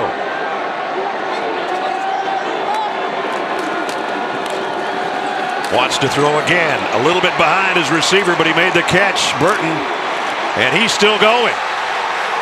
Wow. All the way down to the 11-yard line.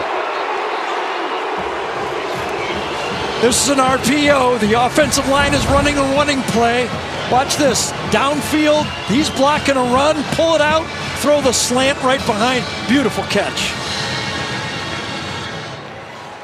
Burton coming off a 3-catch, 76-yard touchdown against Missouri last week. Probably his best performance since he's starting to get healthy. And now the numbers are starting to pile up for Stetson Bennett. Kenny McIntosh up the middle. He's down to the 5. So those offensive linemen are turning around and clapping. You know they're doing something well when you turn around and start clapping. This time, big Broderick Jones in for Salyer, number 69. 59 makes the second level block. And right now, those season of plays, 80 plays a game, this Tennessee defense is facing, starts to mount up as Georgia basically does whatever they want in this drive. Aaron Beasley is the guy they're going to have to help to the sideline. The junior out of Franklin, Georgia. And I think it was Jones's block on him that caused that ankle to kind of give way, or knee or whatever, but big Broderick Jones got on it and made the block.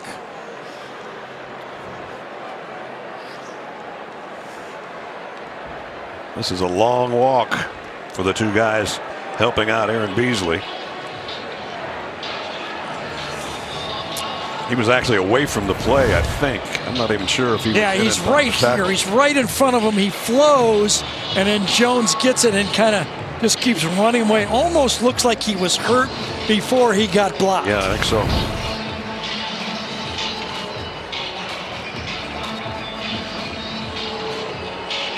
And his head coach there to meet him, Josh Heupel.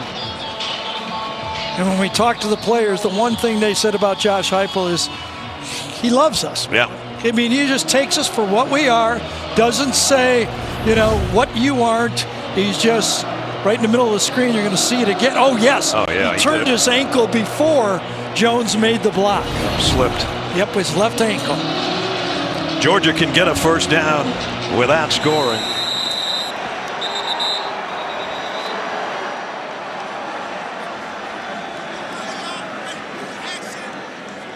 Not sure what the stoppage is about, unless it's a clock issue. Game clock operator, please reset the game clock to 13:32. 13:32 on the game clock. So that was a whole minute difference.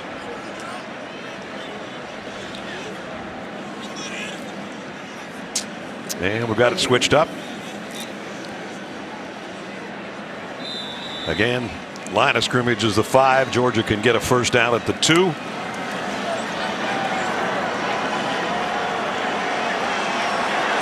James Cook, the tailback behind Zamir White, who's playing fullback, and he gets the toss sweep. James Cook to the corner into the end zone. Touchdown, Georgia. Tack on another score for number 4. Watch Cedric Van Pran, the center, reaches and turns. It all starts right here. He's got to reach out and block the tackle to his right. Get some help from Truss, number 73. But that seals it off, and then Cook takes it in. Boy, they're a machine up there right now up front.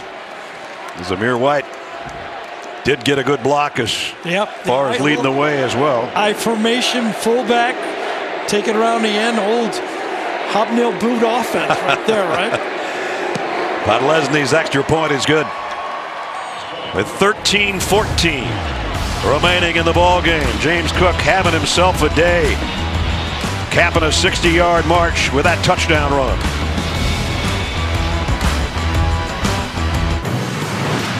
To the pylon, to the checkerboard. Touchdown, Tennessee. Breaking towards the sideline. They won't catch it. James Cook with a touchdown. Nobody to fake it to for Bennett, so he's going to run with it. Stetson Bennett. Whoa. Touchdown, Georgia. A look at our Ally game recap. Tennessee actually led twice in this game, but Georgia's run off 27 unanswered. Stetson Bennett, a rushing and a passing touchdown. James Cook, 3 touchdowns today. He has matched his single game high of 104 yards rushing. And he's been the man today for the offense. Yeah. And as the sights for this Georgia program now is completely set on winning a national championship. They've got a team good enough to win a national championship, and they're doing it in a style that a lot of people thought has left college football. You know, the past few years, Bama, LSU, Clemson, and Bama all run it with kind of a spread offense. Right. This has gone back all the way to Alabama 2015, playing a team built around a defense and a quarterback. Remember, Jacob Coker was a quarterback on that team. You know, not the main guy. A lot of people thought this style of football couldn't win anymore. Well, we're going to see. Like we just said, 2 regular season games left, and then a date in Atlanta against the winner of the West. Maybe it's Alabama, and if so, that'd be number 1 against number 2 if nobody loses between now and then. Fair catch called for. Tennessee will bring it out to the 25-yard line. Speaking of Alabama, next Saturday, 3:30 Eastern, another afternoon of the SEC on CBS. Should be a good one. Number 25, Arkansas in Tuscaloosa to take on the Tide. It all starts with the drive to Atlanta presented by Mercedes-Benz, followed at 3 Eastern by State Farm College football today. That's all next Saturday right here on CBS. And the West Side, you say, what's it look like? Well, tonight, Ole Miss and Texas A&M. We'll be watching that one on the iCruiser bus. Ready. And then LSU, and next week Arkansas, and then Auburn in the Iron Bowl for Alabama. And remember, Texas A&M, the only blemish on Alabama's record is Texas A&M picking them off at College Station. Cedric Tillman in the open field, down the sideline and out of bounds at the 25. So a big play for the Volunteers. So 1 broken tackle, little slant on the play, not handled well enough, breaks the tackle from Kendrick, and it goes and pops for a huge play. 50 yards, 51 in fact, to the 24. And a quick throw back to him. And Tillman wrapped up at the 20-yard line. But a quick strike and a big gainer as Tennessee back cooking here on offense. So you always know those slant passes, they're going to gain yards. As we have another Georgia player down on the field. But 1 missed tackle when you spread out. That's what this Josh Heupel offense is trying to accomplish. I think that might be Zion Logue. Yeah, I think it is 96, yes. I think he is, right there at the middle of the screen. Right there, he's plowing through. Gets pulled down and stays down. And he's still down. And we've got a timeout.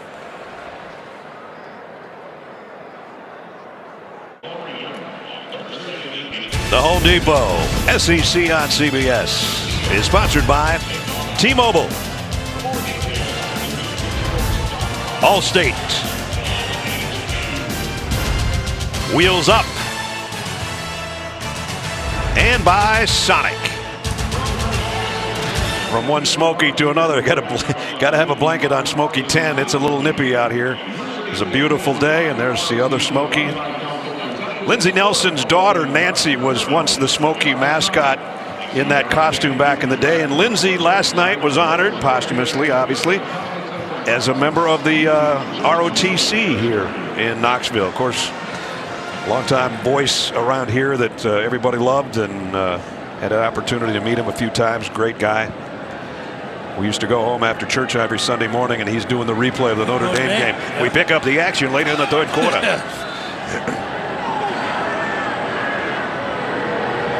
Second down and 5. Hooker. He's not going to get to the AT&T 5G pylon, Cam. He went the wrong way. No, it was going to be a quick screen. It was covered well. He had to go and just try to get what he could, but you're not going to get outside Quay Walker. Nope. So it brings up third down and long again, but this is obviously 2-down territory. Quay Walker, one of those numerous 5-star athletes that Kirby's recruited over the years here on this Georgia football team. Volunteers need to get to the 14 for a first down.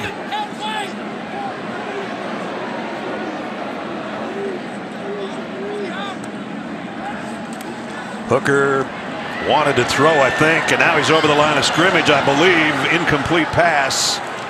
Maybe not. It has to be everything past the line of scrimmage. Even if your back foot is behind the line of scrimmage, it will. Let's see, he's over it. Well, it was close, wasn't it? If the blue line is correct. Right. Starts. I think his right foot was right on the line. The linesman's right there looking at it, close enough not to make the call, it looks like. Fourth down. Hooker fires, got a man, and it's Jones complete at the 11-yard line. Good for a first down. Remember that matchup? Lewis seen a safety type on Velus Jones, a wide receiver. That's a tough matchup for a safety on a guy in the slot like that. You like to have a corner on a guy like that. At the 11, first and 10. Run all the way. Nope, more like a Tim Tebow lob over the middle, and not Nakobe Dean.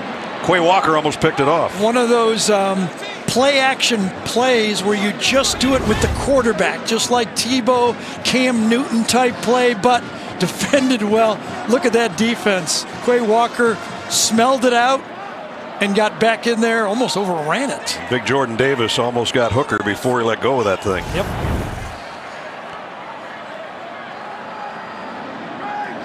So Georgia trying to substitute as Tennessee has, and both teams kind of slow to substitute, as a matter of fact.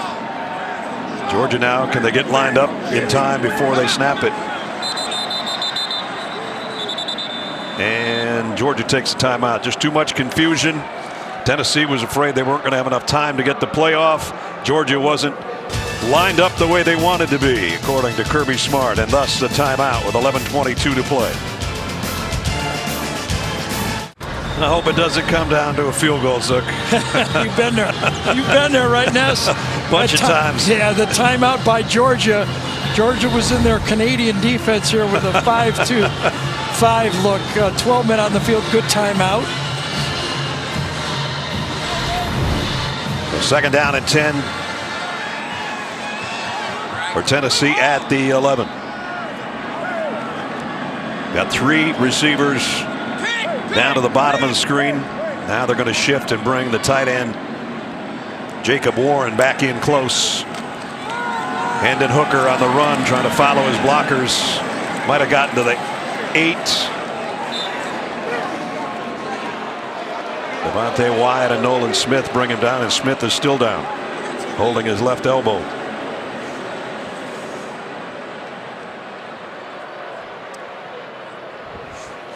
Every time somebody ends up on the deck now on defense, the fans that are remaining start booing, but in this case there was nothing hurry up about this.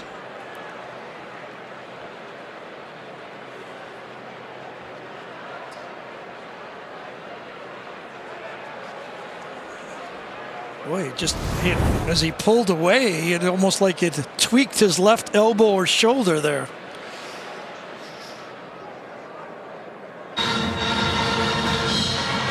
Nolan Smith in and out and back in the medical tent for Georgia. I think Devonte Wyatt, number 95, right here as he hits the late tackle, he catches Smith's elbow or arm on the play and kind of catches it and kind of tweaks it on the tackle, and Smith doesn't know it until right at the end when he releases. Here's a look from behind. He's going to go in the tackle and watch him catch that left elbow as he comes in. Right there. Boom. Friendly fire.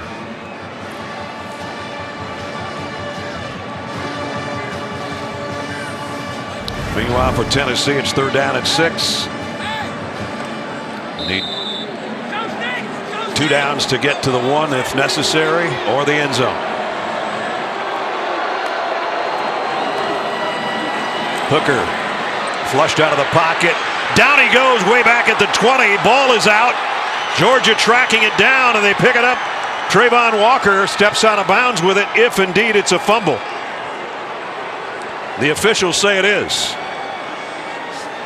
So how about this? A 3-man rush and really 2 spies on the play. Tracked down by Tyndall, and Dean was ready as well. That's Tyndall's 3rd sack of the second half. Yes. They read 3-man rush and then 2 linebackers just waiting for the quarterback to break out of the pocket. So Georgia has stopped Tennessee on 4th down plays on the last 3 drives, and with it they've kicked a field goal and scored a touchdown. But again, there's Tyndall with sack number 3. The ball comes out because his body was never down. Hooker's body was on top of Tyndall's when the ball came out. And they're going to check this, but let's see if what we think is, now his hand is down. Well, his body's still on his Tyndall. left elbow down? That's the question. Forearm, elbow, that's the question. Watch his left arm here. Gene Steratore is with us. And Gene, what do you think? I was anticipating what Gary was going to go with hand, but I'm going to fill in on it, Brad. I was also looking at Hooker's right ankle as his leg gets bent underneath of him. If his right shin is down, he is down by contact. The ankle or that side of the foot would not put him down. I think the ball becomes loose before the left elbow hits, and I do believe it's just the right ankle. I don't see a shin. There's a great look. It just looks like the side of the foot, so that keeps him up. And then as we go down here, it appears to me that he's begun to lose control before that forearm hits the ground. Going to be Georgia ball anyway. yeah, 4th down anyway. It's just where does Georgia get the ball? Right. Tyndall will still get credit for the sack. That sneaky Gene was looking at that right ankle. I didn't see that. Oh, he's got that little extra experience looking for that stuff we don't know. I've got to hold one every once in a while, Gary. You know, I got to put one in my pocket. I don't blame you. He's hiding his cards. Right there. Yeah, that's a great look at it. Gene's going to win this, isn't he? I think so. After review, they're ruling on the field stands. Fumble recovered by the defense. First down, Georgia. Okay. I think we did a better job than they did, tell you the truth, Gene. You should have got the win on that. I'm with you on that one, Gary.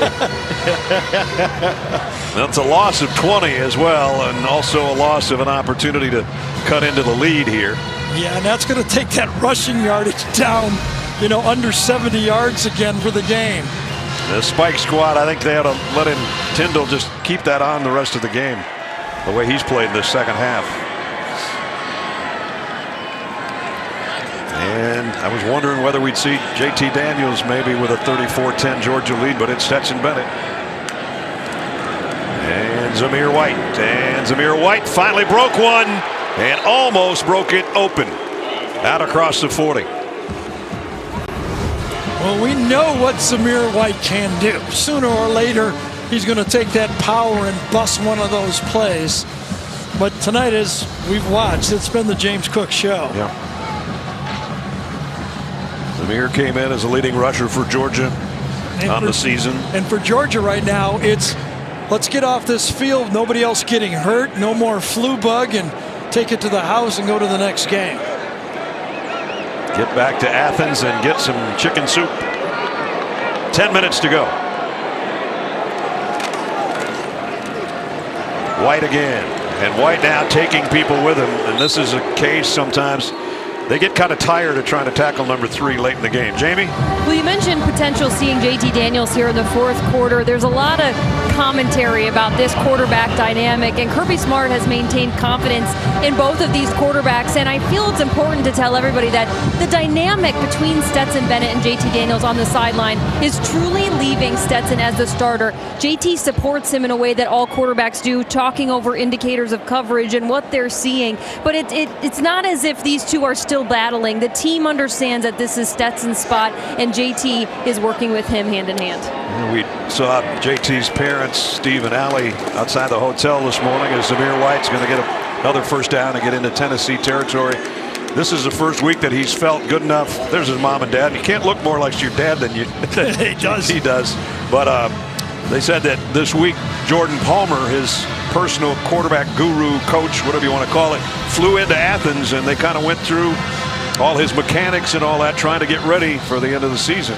So now JT Daniels has to be ready. Is there going to be a game? You know, when is it? Is it going to be the SEC championship game or playoff game where they may need him? And that's the discipline he has to do. He owes it to his teammates to be ready if it's needed.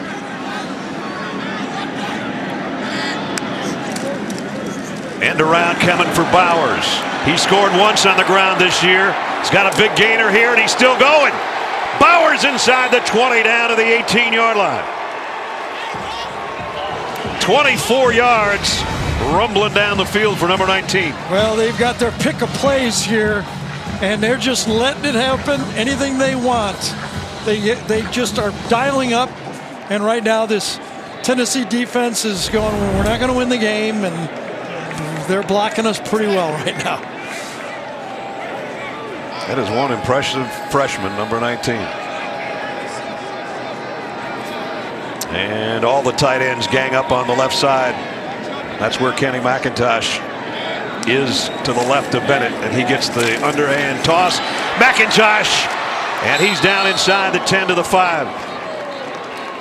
Well, the tough thing, and we've talked about this formation, and I predicted more teams would be doing it. 3 tight ends in the field. It's like having 8 offensive linemen and 3 of them being eligible to go out for a pass. It's a tough formation. If you've got those type of versatile players that can block like Bowers does right there and still go out for passes with speed, that's a valuable formation for this football team. They outflank you and outmuscle you at the same time. They've got the same formation set up again. To the left. First and goal at the 5. This time a straight handoff to McIntosh, and he is in. Touchdown, Georgia. Kenny McIntosh from 5 yards. Well, that's a way to finish a football game. A 6-play drive, all runs, and stick it into the end zone.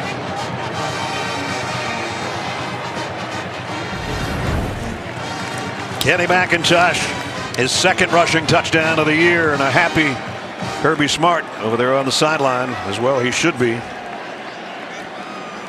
So after the fumble recovery, 73 yards and 6 plays.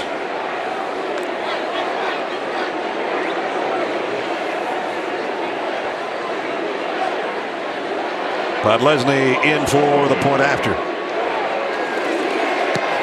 And it's up and good.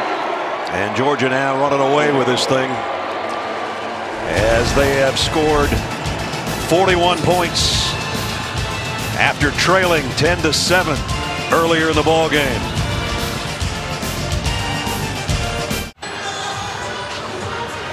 Don't forget, coming up before we're done, it's the play of the game presented by Jersey Mike Subs. That guy just made the play of the drive. Kenny McIntosh On a 6-yard touchdown run, a 5-yard touchdown run. He made the last play of the drive, but there was a lot of good plays on that drive. Sure was. All running, most of them to the left. Tight ends in the game. Blocking and running, as we saw in the reverse.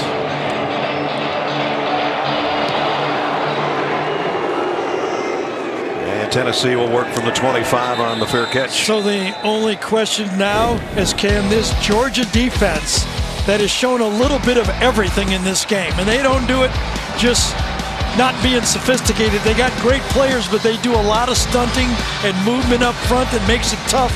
They're good players, and Dan Lanning puts them in a lot of good spots. But the only question now with this great defense, can they keep the streak alive of 13 points or less in a football game? Well, there you see the teams that they have held in check and way under their normal games of scoring points. And I got a new quarterback in for Tennessee, Joe Milton, who was the starter the first couple of weeks of the season, will take over for Hendon Hooker. Delay a game. Delay of game. Offense. 5-yard penalty. First down. It's not the way you want to start a drive. So Hendon's day is done, the night I should say. 24 of 37, 241, 1 and an interception. Not terrible when you look at him, but wasn't nearly enough against this Georgia defense. Milton has it batted in the air. Mel Walthour. Chance to play. Walthour says, yeah, I'm good too. I was recruited 4-star, 5-star, whatever. Take a guess, just go 4, and you can't be that far off. That's right. Quick throw out to Jones. And he's wrapped up and actually going to lose about a yard. Kendrick out there on the corner. So 3rd and long.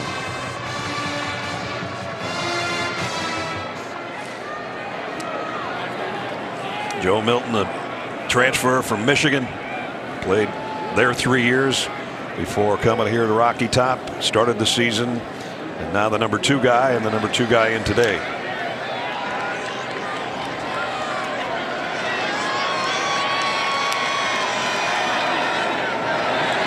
Going to show his arm here. Deep ball, man there, got it. Down to the 26 to Cedric Tillman. Tillman does a good job of using his body to keep him between him and the ball. Kendrick is there, but he backs up into him and makes the catch. So Tillman is at a 50-yarder and a 53-yarder now. One was a run and a catch. That one was, most of that 53 was in the air.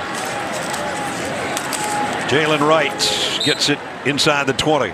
It's not like Kirby has called off the dogs here. He wants to hold and keep this defensive record going. And Devontae Wyatt down again. He's got most of his starters in the game. Or how about regular rotation of players that's right. in the game? He doesn't even talk about starters. When you got about 24 guys you play over there. And like we said, what the only thing they want to do now is get off the field without an injury. Yeah. Well, senior out of Decatur, second time today he's been down, first half and now. Now Jalen Carter's just sick. He's out of the game. Nolan Smith out of the game. And now Devontae Wyatt. .537 remaining in the ball game. We'll be right back. And they're just getting Devontae Wyatt up to his feet now and heading to the sideline. With 5:37 to go before Adam, Rick, and BJ will be standing by with today's best highlights and their thoughts on the always evolving playoff picture. That's coming up on the College Football Postgame Show presented by Rocket Mortgage. I'll tell you one team it was a good day for. I think Cincinnati with Oklahoma losing. That was a that big, helps. Yep, that was one of that something to have to get it back in the picture. I know they're behind them, but an undefeated Oklahoma could be tough to handle for Cincinnati. Cedric Tillman today, by the way, 9 catches, 188 yards, which is his career best. By the way, Jordan Davis in the football game. Right here, I think he is. He's hard to miss. Milton Fires to the corner, tipped away at the last moment by Lewis Cine.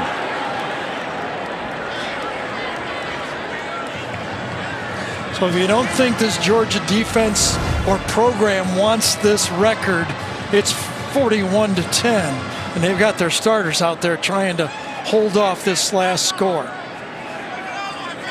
Great coverage that time. Not only the tip, but Kendrick is right there with the coverage as well.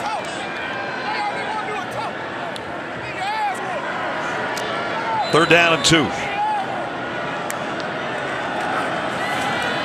And they get the 2, not by much.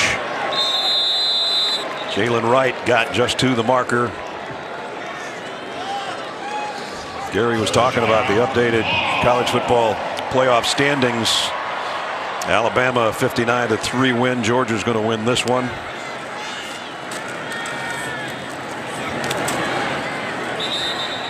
And maybe a 1-yard gain there as we go back and look a little longer at that. So Cincinnati over USF. Ohio State winner over Purdue. Tonight Washington State and Oregon get together. And then down there the Baylor win over Oklahoma. Oklahoma State also in the top 10. TCU tonight for them. Milton quarterback draw. Didn't draw much except tacklers. Chaz Chambliss made the tackle. Come on.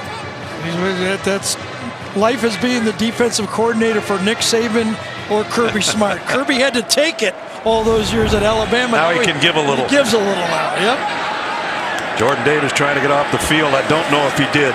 Milton to the far side, caught, and it's Jones, a couple yards shy of the first down. They didn't throw a flag. I think they did. Did they? Yep. I didn't see the flag, but I did see Jordan Davis not get out of bounds before that snap. Oh, now I see the flag way down at the 2-yard line.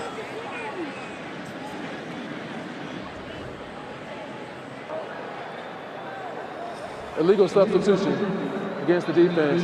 More than 11 players on the field during the play. 5-yard penalty. Replay third down. Kirby saying to the head linesman, you know, he weighs 360 pounds. Give him a yard. Right, exactly. It's like 12 and a half men on the field, too.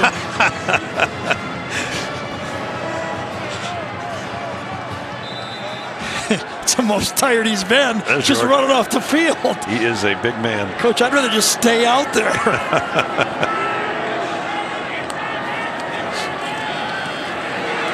Milton flagged down, might have a holding, and the pass is incomplete. Sure is going to be it. I think left tackle Darnell Wright, number 58, is going to get beat and just drags him down.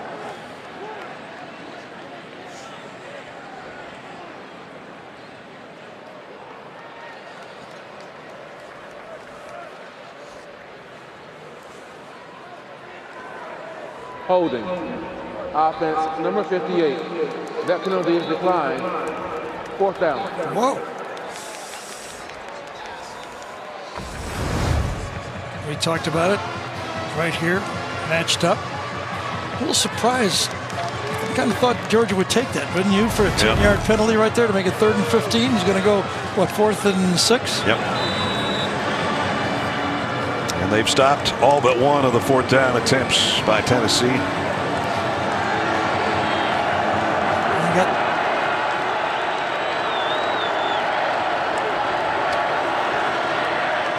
Milton fires to the end zone. Caught. Touchdown, Tennessee.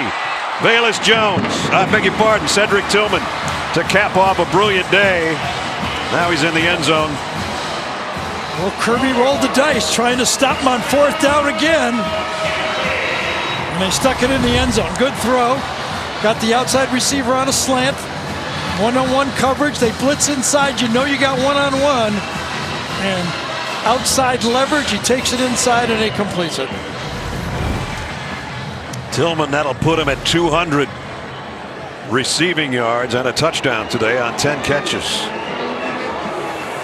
That's a pretty good day. Chase McGrath, the point after is up and good. Just one more look at the touchdown.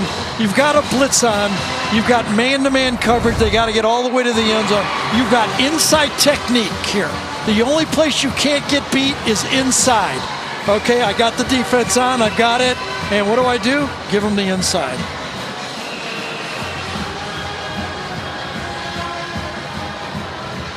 And he rifled that thing into Tillman for the touchdown. Capping a 75-yard drive in 10 plays. About 3.5 minutes, and on fourth down, they not only convert the fourth down, they get the touchdown.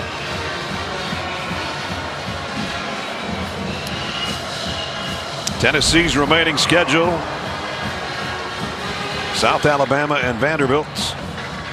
And of course, going to a bowl game would be a nice accomplishment. And if they beat Vandy, 500 in league play. Lately, that's first-year coaches. It's been tough to do. Yeah. In this conference, I think the key win for that Kentucky win was the one. Yeah, that was they big. got. I mean, they'd like to have that Ole Miss game over again, I think. Sure. But that Kentucky game was the one that they got. And they played with Alabama for 3 quarters. I don't think Georgia's lined up right. They've got it. The onside kick's going to go the other way, and they got all their men at the top of the field. It's a good timeout again by Georgia. So we'll get realigned here on the Georgia side of things.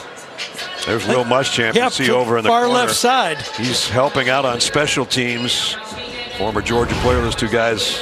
So look at only 4 players down here, but the onside kick's going to go in this direction. It should be tilted the other way.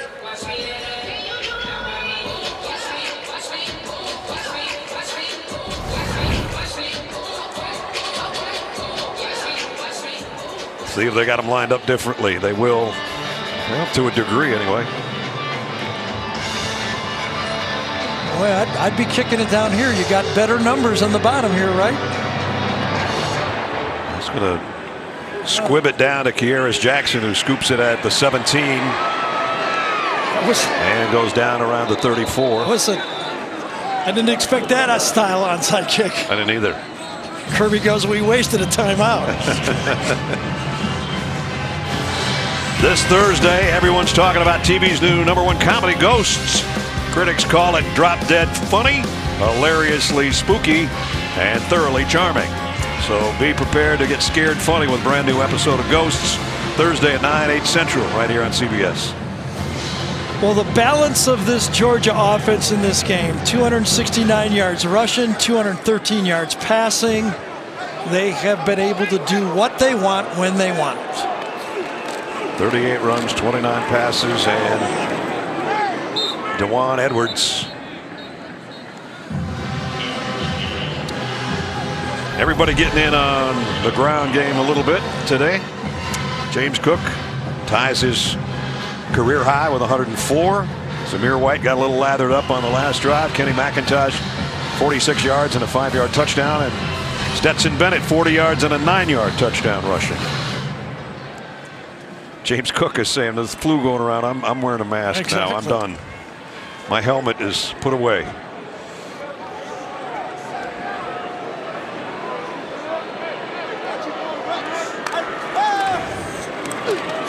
Edwards again, back to the line of scrimmage.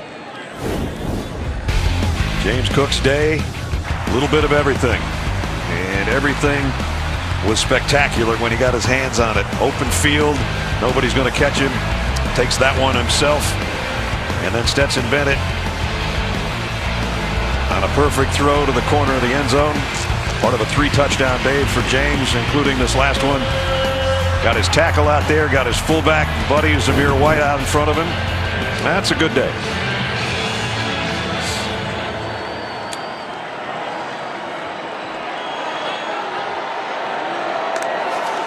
The little toss. Yep. Oh, nice hit by Jeremy Banks again, who made the first contact. And it's 4th down. Jeremy Banks came in as the leading tackler and came off a 14 tackle game that we mentioned earlier against Kentucky in their last outing. He's got 15 more today. Jeez. That was a great stat right there. 29 passes in the fourth quarter all year by Georgia. Just 2 today. That's how much they've been dominating these football games. So Camarda set to punt it away. And Velus Jones back around the 20 on the other end. Nice punt. Jones will field it at the 12. He's going to get tracked down. Nope, got away. And brings it back the other way. Velus Jones, nice return. Devontae Wyatt makes the tackle on the special teams. I think he's one of those personal protectors back there, and it got personal because he got back to him. Yep. 24-yard return of a 48-yard punt. McConkey almost had him wrapped up, starting wide receiver, and then the starting defensive lineman makes the tackle finally on Velus Jones at the 37. So a minute to go. Tennessee's got 2 timeouts. And a prideful Georgia defense does not want to give up any more points. That's for sure. Jalen Hyatt on the reception.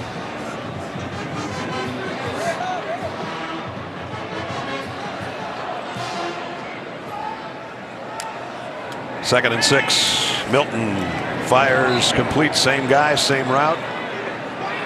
Out of bounds, 2 yards shy of the first down.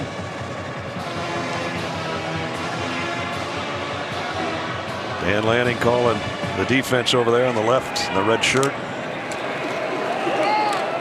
And they'll keep it on the ground, trying to move the sticks and get the first down, and Jamari Small does with 52 seconds left.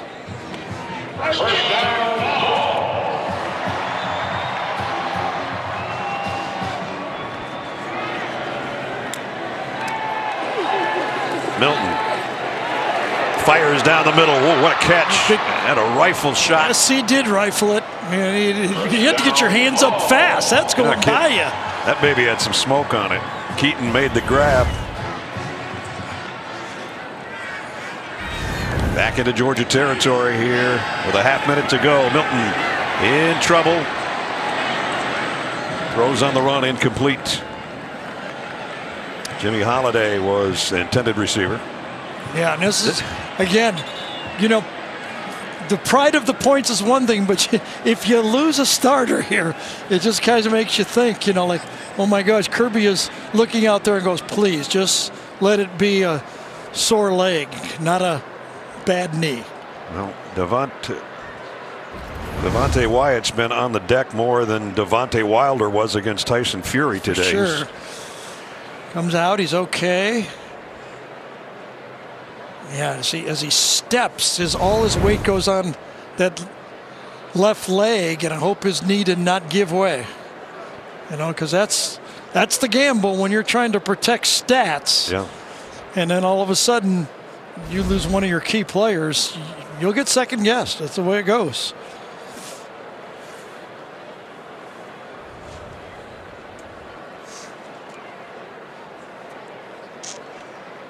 .26 seconds remaining, and hopefully not a serious injury to Devontae Wyatt.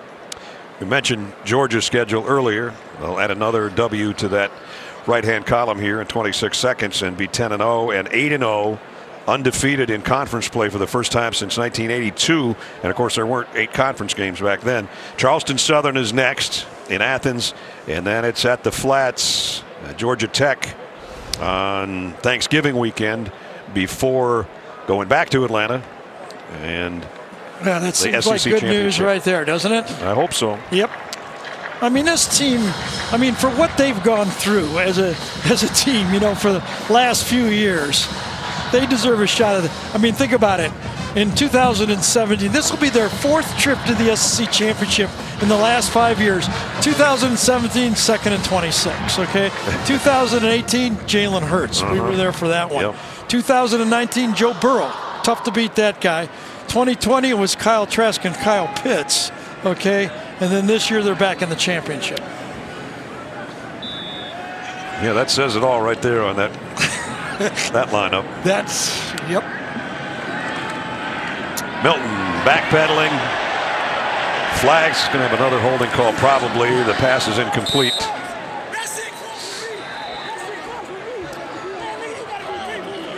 Was this one on the transfer Cade Mays from the old Tennessee teammate, number 68? Holding. Offense. Number 66. 10-yard penalty. Replay second down. Dane Davis in there for Cade Mays. He had the right spot. Yep, right tackle.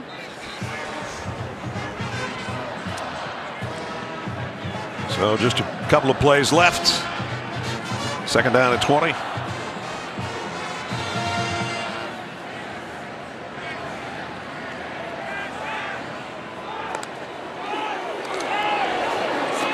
Milton being chased down and dumped down.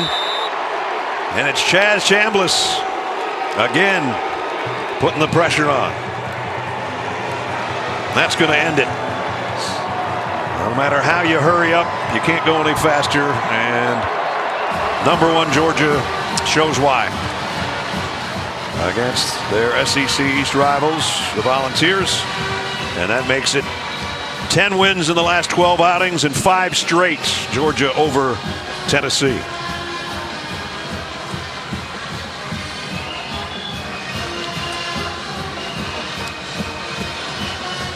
(41-17) the final.